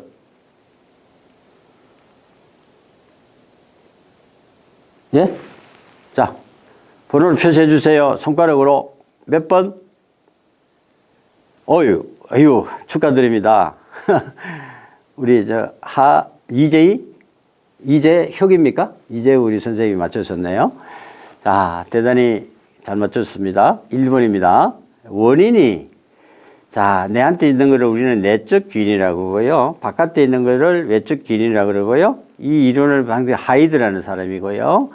이것을 우리가 이론적으로 제대로 체계해서 만드는 사람이 켈리라는 사람이 있어요. 켈리라는 사람은 이렇게 이야기를 하고 있어요. 그 켈리의 기인을 내려면, 자, 켈리는, 자, 첫째, 제가 항상 이렇게 거꾸로 이야기 했다고 그랬죠. 일자가 있으니까 일괄성, 그 다음에,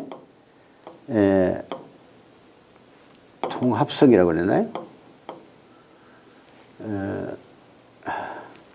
여기는 합의성, 잘 안 쓰지네. 합의성, 여기는 통합성, 통일성? 통일성, 일관성과 같으니까 통합이 된 것 같아요. 자, 그러면 여기에 외적, 내가 아닌 바깥쪽에 어떤 원인이 있다. 내적인 원인하고 두 개 다 살펴볼게요. 이건 두 개 생각하면 헷갈리니까 일관성은 무조건 낮아야 돼요. 통합성과 합의성은 높다. 이게 외적인, 내가 아닌 쪽에 원인이 있는 거고요. 그 다음에 이게 내적인 원인은 반대입니다. 이게 높고요. 이게 낮게 두 개 낮다. 요거를 아시고 하시면 됩니다. 그 원인이 어디냐 찾으니까 원인? 그게 맞습니다. 19번에 1번이 답이 되겠네요. 원인이 어디 있는가를 우리가 한번 유심히 살펴보는 거죠. 자, 그 다음 문제가 되겠습니다. 그 다음에 21번 문제가 되겠습니다. 21번 문제. 자, 여러분의 21번 문제 읽고 답을 하시죠. 자, 생산 능률은 작업장에 있어서 조명과 온도, 습도, 소음과 같은 물리적인 우리가 요인이라고 그러죠. 물리적인 요인이 아니고 직장 안팎의 내외에 어떤 비공식적인 인간관계에 의해서 강하게 영향을 받는다고 우리가 하고 있는데, 이런 실험이 행해진 공장에 의한 것인가? 어떤 공장에서 일어났나요? 이건데 미국에 있는 공장이죠. 자, 웨스턴 일렉트릭 이펙트, 그러니까 그기고 메이어 이펙트, 모랄 이펙트, 고산 이펙트 혹은 옵서브 이펙트, 인더스트리 이펙트. 이거는 무슨 효과라고 그럴까요? 자, 인간에 의해서 물리적인보다도 강하게 비공식적인 인포멀 집단에서 인간관계에 의해서 강하게 영향을 받는다고 본 것이 호성 공장에서 일어난 거죠. 몇 번입니까? 여러분들, 요거는 뭐라고 그러죠? 자, 몇 번? 손을 한번 표시해 보세요. 1번, 5번, 또, 다른 분은 안 계세요? 자, 그게 호손 효과라는 거죠. 예? 호손 이펙트. 여러분 틀렸어요. observe 이펙트. 자, 호송 공장에서 효손 효과라는 겁니다. 예? 여기 시험 문제 나올 만도 해요. 우리가 과학적 관리론이나 매우 인간관계론에서 이게 제일 먼저 띄는 거죠. 그 효손 공장에서 일어나는 게 이건 효과가 이게 이제 다른 주변, 그러니까 우리가 생각하지 않은, 그러니까 공식적인 집단, 우리 조직 내에 우리 사람들은 구성되어 있지만 바깥에 있는 사람이 들어와서 같이 하니까 더 능률이 올라난 거예요. 더 난 거예요, 오히려. 공식 집단보다 비공식 집단의 그 갈목할 정도의 그 효과가 있는 걸 이제 했고요. 자, 그 다음에 이제 24번이 되겠습니다. 24번 문제를 여러분들이 한번 보시죠. 자, 24번 문제는, 여러분들이 보시다시피 개인이 자신과 공통의 관심과 가치관을 지니고 있다고 우리가 느끼고 있고, 행동의 기준으로 하는 집단을 우리는 행동의 기준으로 하는 집단. 예? 자, 개인이 자기 자신하고 또 공통의 관심과 가치관을 다 개인이 지니고 있겠죠. 그런데 행동의 기준은, 예? 행동을 기준으로 할 수 있는 집단이 있다면 이걸 집단은 무슨 집단? 소속 집단? 우리 집단? 그들 집단? 중거 집단? 일차적 집단. 이 우리 집단에서 이제 배운 거예요. 자, 몇 번입니까? 아시는 분? 자, 24번에 아시는 분? 몇 번? 야, 5번. 5번. 이게 중거 집단입니다. 아시겠어요? 4번입니다. 4번. 4번을 우리는 이야기를 하고 있어요. 여러분들이 이거를 자꾸 틀려줌으로써 앞으로 맞출 수 있는 소지가 많아지는 거예요. 예? 그래서 우리가 이제 기본서를 갖고 다시 읽음으로써 이게 이제 정립이 되어 가는 거예요. 자, 24번 됐고요. 그럼 40번 문제 넘어갑니다. 자, 여러분들 40번 문제 한번 보시죠. 이제 문제를 넘겨서. 자, 40번의 문제는 바로 1924년도에 라이프치히 대학에서, 독일에 있는 라이프치히 대학이죠. 세계 최초로 심리학 실험실을 만들고 이 창설한 사람이 있는데 이건 과연 누구일까요? 자, 프로이드다, 에빙하우스다, 칼 융이다, 분트라는 사람이다, 베르너다. 자, 아시는 분 손으로 표시해 주세요. 자, 아시는 분 손으로 표시해 주세요. 1번이다. 4번이다. 4번 맞습니다. 이게 독일의 더블은 분트라고 합니다. 분트. 대단히 유명한 이제 우리 산업조직 심리학의 아버지라고 할 수 있는 1879년에 분트가 독일 라이프치히 대학에서 실험실에서 심리학이 최초로 출발하게 되고요. 거기에 두 사람의 그 박사 학위가 나왔는데 한 사람이 미슈트부르거, 한 사람이 스카트라는 사람이에요. 미슈트부르거는 산업조직 심리학의 아버지라고 불리는 사람이고요. 그 분투라는 사람은 그게 스승이 되는 거죠. 그 밑에 스카트라는 사람은 강고 심리학의 아버지예요. 강고 심리, 강고를 갖고 심리학적으로 이용해서 돈을 많이 버는 사람이에요. 예? 강고를 하면 그거를 심리학적으로 해서 연결해서 돈을 많이 버는 사람이 스카트입니다. 스카트. 자, 그 다음에 또 넘어가겠습니다. 좀 어려우신 것 같으네요. 저도 처음 할 때 이게 좀 개념이 잘 안 잡히는데, 이제 40번 넘어갑니다. 자, 40번의 문제는 여러분들이 보면, 홀이라는 사람이 있어요. HALL. 학위를 받았어요. 이 사람이 어디서 받았냐면, 이분이 이제 학위를 받고 일본에 귀국하여서, 마츠모토 뭐 이런 말이, 그거 아니고 그 위에 거 봅니다. 이거 아니고요. 1924년도 라이프치히 대학에서 세계 최초로 이거는 방금 했고요. 자, 그 다음에 43번 넘어가겠습니다. 43번은 관찰 항목의 강도나 정도를 한 5개에서 7개 단계로 보통 척도를 나누어서 기록하는 방법이 있는데 이것은 무엇일까요? 평정척도법, 행동묘사법, 실험계획법, 참가관찰법, 자연관찰법. 이거 되게 쉬운 문제입니다. 자, 아시는 분 번호 표시해. 1번. 예, 1번. 또 다른 분은 의사 표시를 좀 해보세요. 틀려도 좋으니까. 여기서 틀리는 건 아무 문제가 없어요. 시험장에 틀리면 안 되는 거고. 자, 43번에 대한 것은 우리가 1번 맞췄었어요. 축하합니다. 자, 우리 그 전화번호가 몇 자리죠? 예? 보통 플러스 마이너스 이렇게 해가지고요. 7 플러스 마이너스 2라고 보통 해요. 이게 뭐냐면 5자리에서 7 플러스 마이너스이니까 9자리까지. 사람의 그 단순 기억에, 사람 기억력에 9자리까지는 단번에 외울 수가 있고요. 전화번호 같은 건 단번에 외우고요.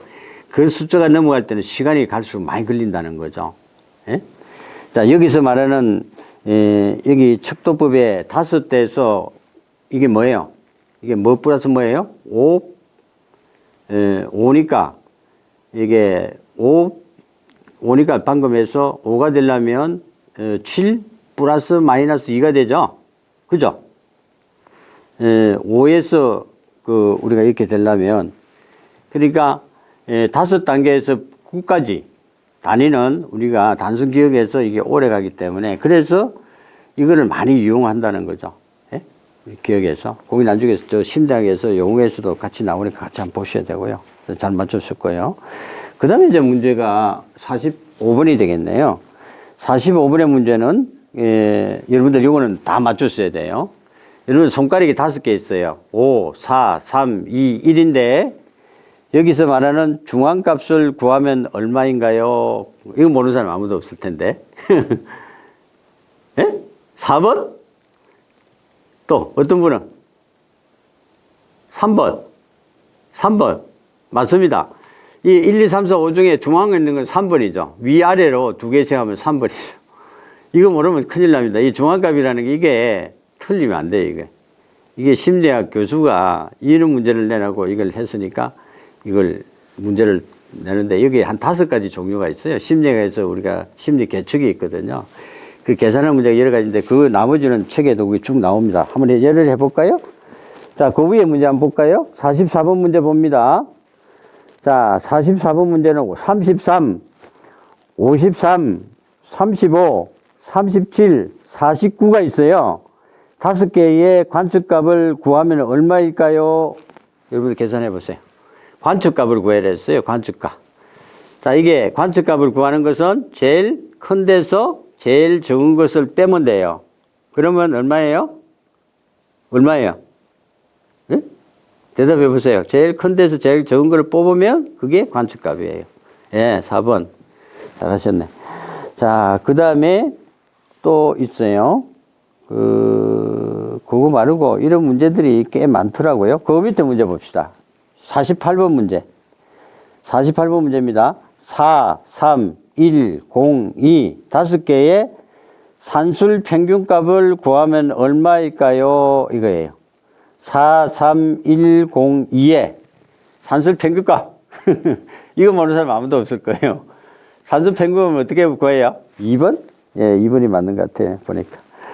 자, 그 다음에 또 하나 있습니다. 문제. 자, 5, 2, 4, 2, 1, 4, 4, 3. 8개의 최빈값. 코드라고 그래요. 코드. 구하면은 어느 것이 답일까요? 5, 2, 4, 2, 1, 4, 4, 3. 최빈값. 글자 그대로예요. 최빈. 4가 4번, 3번 나왔나요? 맨 많이 나온 글자가 4번이에요. 맞았어요. 요런 것이 별거 아닌 것 같지만 여러분들이 실험 심리학에서 이런 그 수치 계산하고 이런 것이 가끔 이렇게 나와요. 그래서 좀 하셔야 돼요. 자, 그건 다 아실 것 같고. 45번 들어갈까요? 자, 우리 45번 한번 해봅시다. 45번 했나요? 예, 45번 했고요. 그럼 47번 넘어갑니다. 자, 47번. 교사가 학생들에게 엄청난 기대감을 갖고 말이죠. 그 학생을 어떤 우리가 기대하는 목표에 이렇게 다가가도록 이렇게 자꾸 학생을 이렇게 어떤 그 격려를 하고 하는 그런 효과가 있어요. 그걸 무슨 효과라고 그럴까요? 피그말리온 효과. 그 다음에 차펜티어 효과, 차펜티아, 신데렐라 효과, 헤일로 이펙트, 후광 효과라고 그랬죠. 그 다음에 밴더 웨건 효과. 왜 옳은 걸까요? 조금 용어가 좀 생소할 거예요. 이거 1번이시다. 그 다음에 다른 분들은 의사표시를 한번 해보시죠. 이거 한 번도 하시는 분이 없는데 피그말리온 효과 축하드립니다. 5번은 아니에요.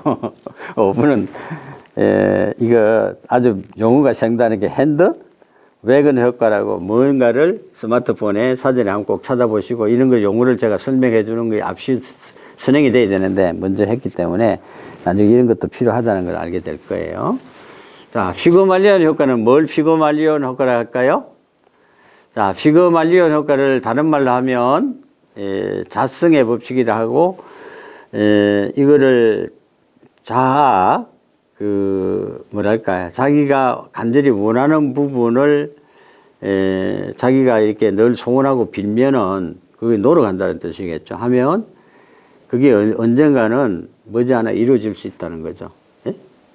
그러니까 이게 어떤 이야기냐면 피그말리온 효과는 서양에서 이 대상이 있잖아요. 그거를 기가 막히게 비너스 상을 빚었어요. 조각가가. 그러니까 너무 각선미가 좋고 너무 황홀한 거예요. 자기가 이게 내가 만들었다는 거야 할 정도로 감탄을 했어요.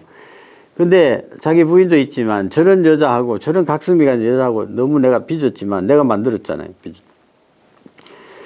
한 1년이라도 한 달이라도 같이 한번 살아봤으면 좋겠다. 그게 실제로 움직였다는 거예요. 숙부가. 너무 간절히 말하니까 그 숙부가 사람처럼 움직여가지고 같이 살았다는 거 아니에요. 그게 피그말리온 효과거든요. 근데 여러분들이 뭐든지 간절히 원하고 내가 그것을 가까이 하고 관심을 가지면 언젠가는 현실로 된다는 거, 꿈이 이루어진다는 그런 이야기예요. 피그말리온 효과. 자, 그 다음에 넘어갑시다. 이거 피그말리온 효과가 나올 거예요. 지금 시간이 이제 다 돼가니까 빨리 속도를 좀 냅시다. 그 다음에 이제 심리학의 연구에서 객관성의 이제 문제의 소지가 많은 연구가, 어떤 객관성을 유지하는 데는 아직도 이런 많은 다수 해결할 그런 문제점이 만드는 연구 방법은 어느 것인가, 테스트법, 실험법, 내관법이라고 있고요. 질문지, 그러니까 설문지죠. 질문지를 갖고 하는 거예요. 조사법, 관찰법. 자, 여러분들 한번 의견 내보시죠. 무엇일까요? 4번이다. 4번인 것 같기도 하고, 아닌 것 같기도 하죠. 자, 이것은 내관법이라고 그래요. 내관법. 두 번째 있는, 내관법이, 세 번째 있는 내관법이 맞습니다. 자, 그 다음에 이것도 중요합니다. 이거 가끔 시험 문제에 나올 만도 하거든요. 우리 책에도 있습니다만, 잉크에 그 얼룩 방울 그림 있죠. 그 불완전한 문장, 이런 것을, 그런 막연한 자기계에서 반응한 것을 이용해서 그 사람의 개성, 성격을, 퍼스널리티를 심층도 있게, 그 그림을 보면서 잠재의식에 있는 걸 이제 그렇게 나타나서 보고 그걸 알아내는 심리 검사를 우리가 일컫는 말이 있어요. 그걸 무엇일까요? 실험법, 관찰법, 면접법, 질문지법, 투영법. 자, 아시는 분? 되게 좀 중요한데. 4번? 질문지법은 아니고요. 5번입니다. 투영법. 그 영어로 써져 있으면 보통 답이거든요. 되게 중요합니다. 그 종이에 이렇게 해놨고요. 잉크실에 잉크를 묻혀가 쫙 잡아 빼면 앞뒤 무늬가 똑같은 무늬가 접었으니까 똑같은 무늬가 나올 거 아니에요. 그걸 갖고 이제 우리가 이렇게 한번 이렇게 해석해 보는 그런 거죠. 잉크로 갖고 하는 거 있죠. 그 다음에 이제 51번 됐고요. 이제 51번 한번 해볼까요, 그러면? 51번은 했고요. 52번. 57번 나갑니다. 자, 벌써 60분 다 돼가네요. 57번은 그 맨 마지막에 퍼스널리티에 대한 빅5가 아까 나왔죠. 빅5 되게 중요합니다. 이게 시험 문제 나왔거든요. 빅5 가운데 빅5 중에 아닌 것이 하나 들어있어요. 예? 다른 게 하나 있는데 그것은 무엇일까요? 그럼 빅5가 뭔지를 아셔야 되겠죠. 자, 첫 번째 외향성, 그 다음에 협조성, A로 시작하네요. 억울성, 이게 이제 우울증 비슷한 억울성이고요. 그 다음에 신경적 경향, N이라는 거고요. 그 다음에 개방성, 그 다음에 교양성, 뭐 개방성이 교양성인데 O로 표시했고요. 자, 여러분들 혹시나 이렇게 나오면 되게 어렵습니다. 2번 협조성이다. 3번 혹시 계세요? 자, 그 다음에 여기에 이런 경향이 나올 때는 보통 좀 안 좋은 거예요. 이게 억울성, 협조성보다 억울성이라고 지금 D라는 것은 없어요. 신경적 경향, 이거 N은 있고요. 그러니까 이거를 EA, NO, 5개니까 이거를 지난번에 정의를 하니까 이게 오션인가 이래 나오던데, OCEAN. 오션이라고 큰 대양이라는 게 있잖아요. 바다. 이게 개방성, 이게 성실성, 정서 안정성, 이게 정서 안정성이 없어서 이게겠구나. 이걸 여기 말하는 신경적 N으로 시작합니다. 예? 이렇게 예? 신경적 경향. 자, 개방성에는 오픈이 있으니까 이 개방성이고요. C는 이제 성실성. 여기 C로 한 게 뭡니까? 억울성이라고 하죠. C는 없잖아요. 그 다음에 E는 있잖아요. 이거 정서하고 관련된 거거든요. 예, C도 안 보이네. 그 다음에 A라는 거, affects, 뭐, 이게 있죠? 예? 예, 이게 협조성. 그러면 지금 여기 아닌 것이 지금 억울성, D가 아니거든요? 예? 3번이 아니라고요. 그래서 여러분들이 빅5 하면은 OCEAN을 갖고 정리를 일단 하세요. 제가 시험에 이게 나오면 계속 시험장에 가서는 이게 막 헷갈리거든요. MBTI에서 외향성, 내향성, 뭐 직관성 이런 게 나와요. 감각성. 이거하고 막 헷갈리기 시작해요. 그래서 어떤 단어를 순서를 해가지고 여러분들이 딱 잡아보세요. OCEAN이 빅5다. 이거 꼭 해놔시기 바랍니다. 시간이 이제 다 돼가기 때문에 빨리 진행해야 되겠네. 58번.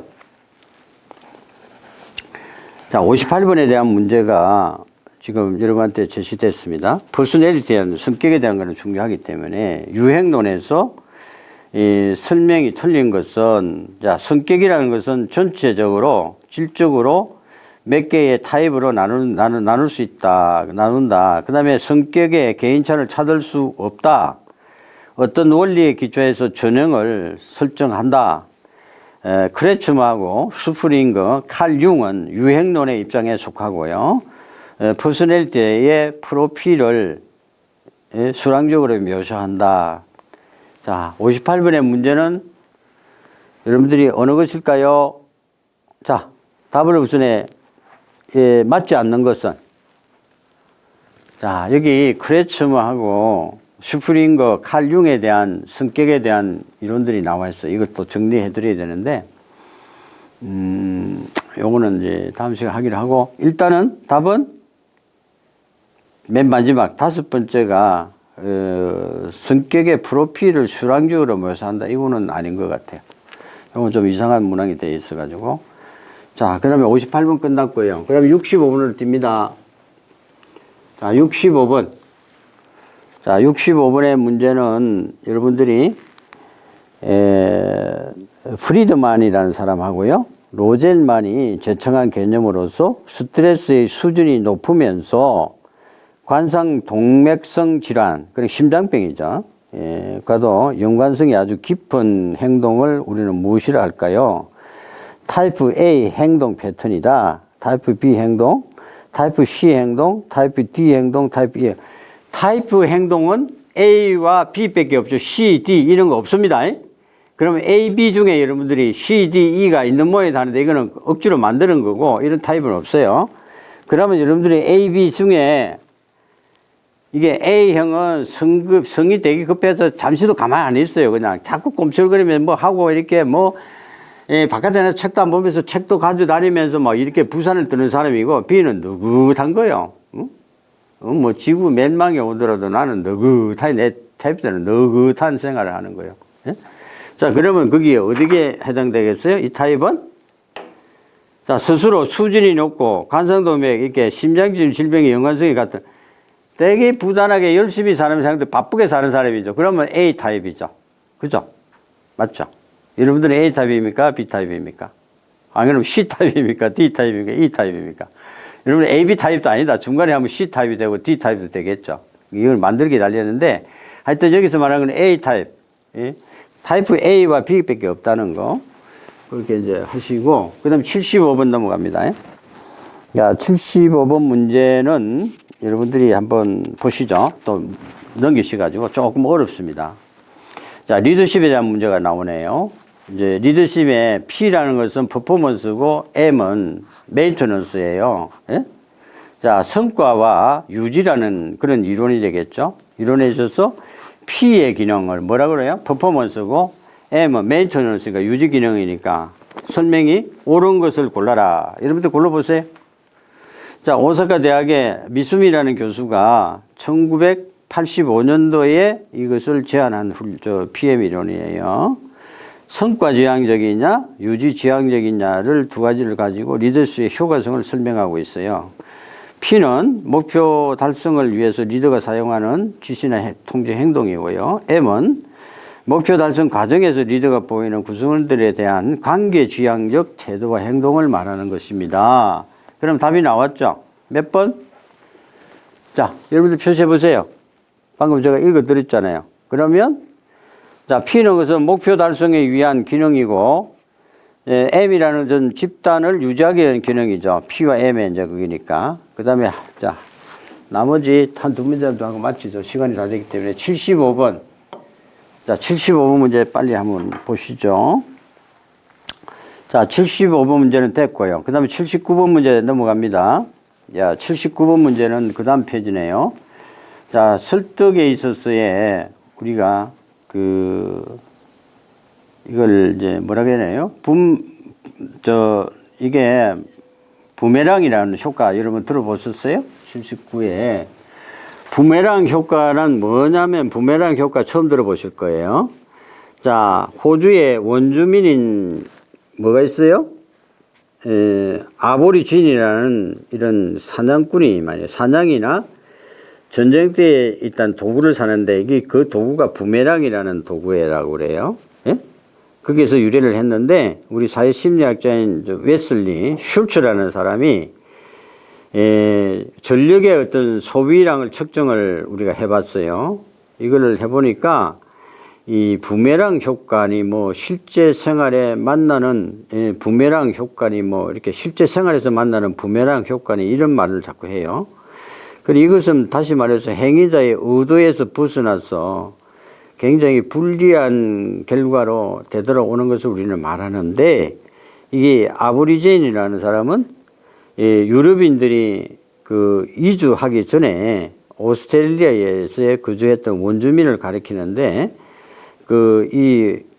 아보리진이라는 그들은 선왕을 하거나 다른 부족과 어떤 전투를 이렇게 벌일 때는 부메랑으로 목표물을 공격한다고 그래요. 그래서 부메랑이 목표물에 맞지 않고 되돌아오면 그 부메랑을 해서 돌아오면 이는 자신이 공격받을 수 있다는 위험의 신호이기 때문에 이러한 상황과 같이 의도를 벗어나 오히려 위협적인 결과로 다가오는 상황을 우리는 부메랑 효과라 그런다 이거죠. 되게 어렵죠.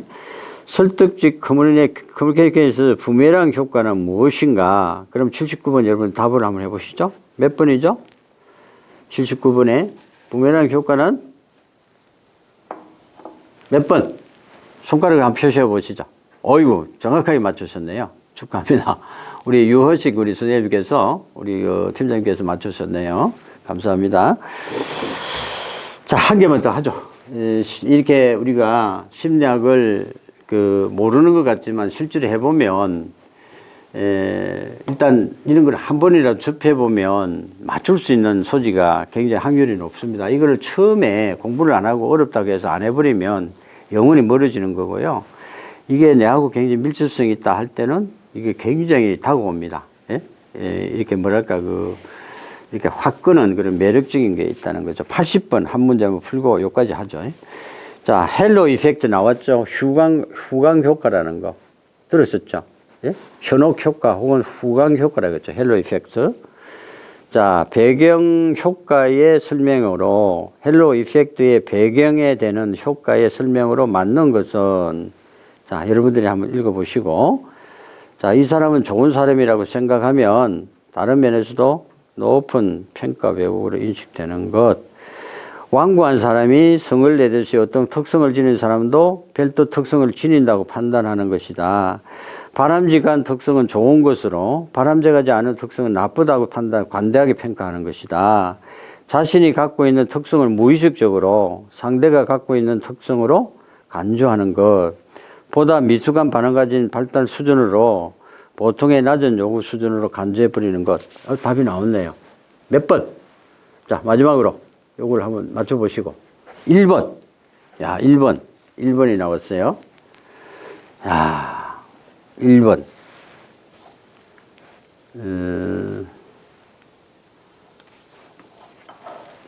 자, 헬로 이펙트는 81번은 여기 없죠? 81번이 있네. 81번이. 자, 1번 맞췄습니다. 축하드리고요.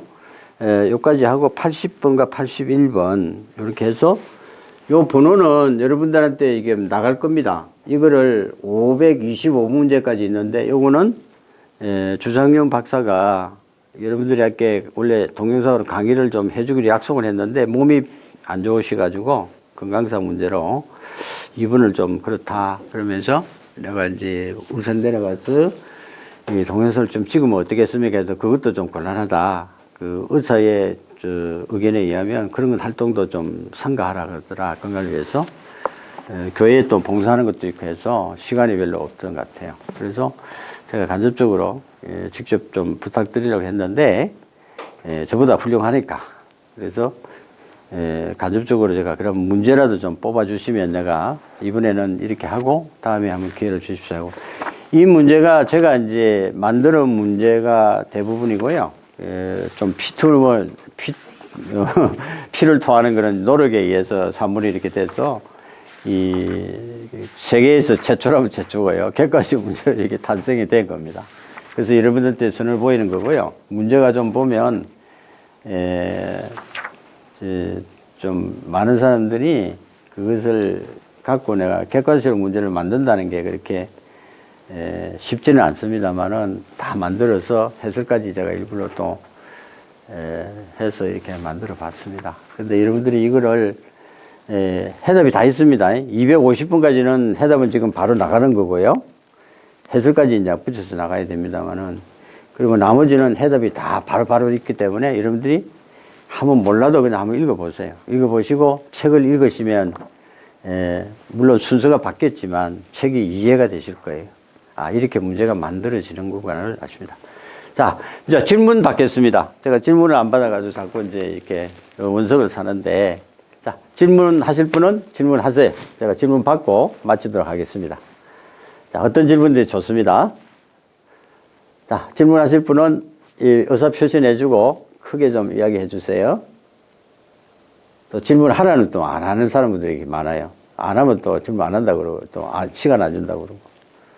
성인들의 교육의 특징이 그래요. 자, 질문 혹시 하실 분 계세요? 예?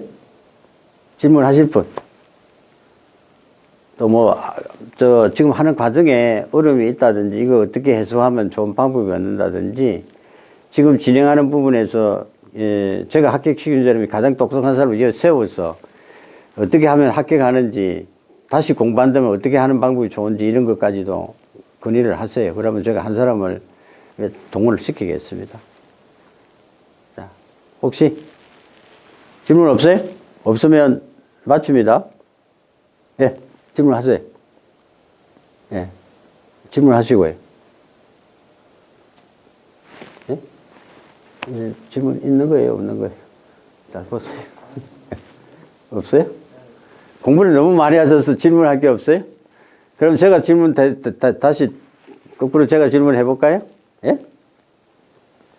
자, 다음 시간에는 여러분들이 이제 경영학 좀 어렵습니다. 분량이 많고 경영학을 이번 시간에 하려 했는데 순서를 약간 바꿔서 어차피 조직 심리학도 해야 되기 때문에 심리학하고 생산 운영 관리하고 심리학하고 그다음에 보건 관리를 바로 할 건데요. 보건 관리는 오늘 유인물이 좀 많이 나갑니다. 완전히 정리된 게 나갑니다.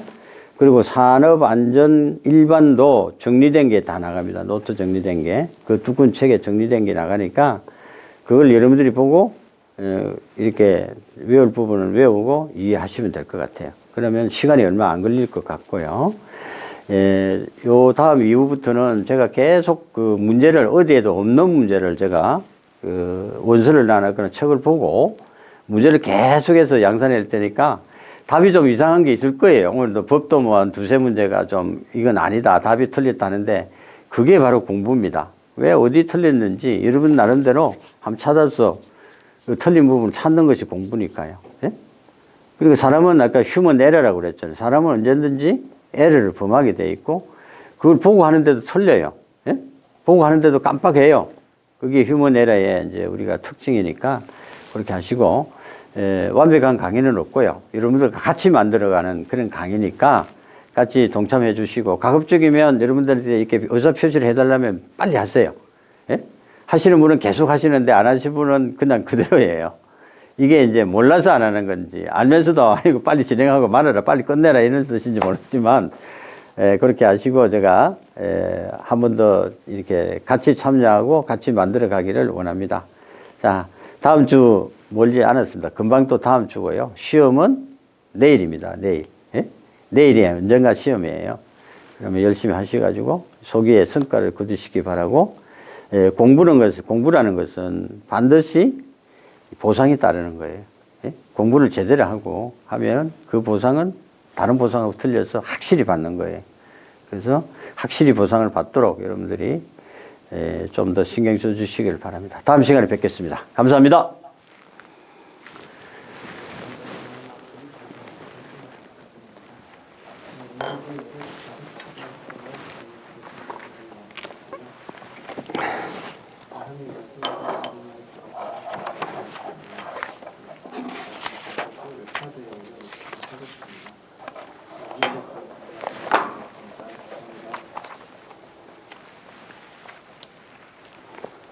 자, 이거를 내가 다 줄게. 예? 다 주면 되잖아.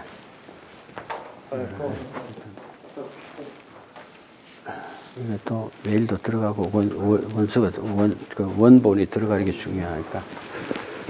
이건 안 주셔도 돼요. 주었다고 이것도 지난번에. 반 자른 거예요? 네, 반 자른 거 줬어요. 자, 일단은 제가 A3 큰 거 있잖아요. 네. 그거 받으면 요거밖에 안 되는데. 그래서 여기도 그 괜찮은 그 이게 노동부에서 나아가는 목표들이고 이거 지금 방금 준 그 문제거든. 아, 그 안에 여기 다 있구나. 이거 어차피 그거 책에 있는 거 그렇지, 적는 거 아니에요? 그렇지. 여기 있는 거? 정리한 게 아니고. 그 노트 아니 그거는 원서를 내가 심리하기 시간이 나면 그런 게까지도 언급해 주겠다고 해서 목차를 적어 본 거예요. 그거에.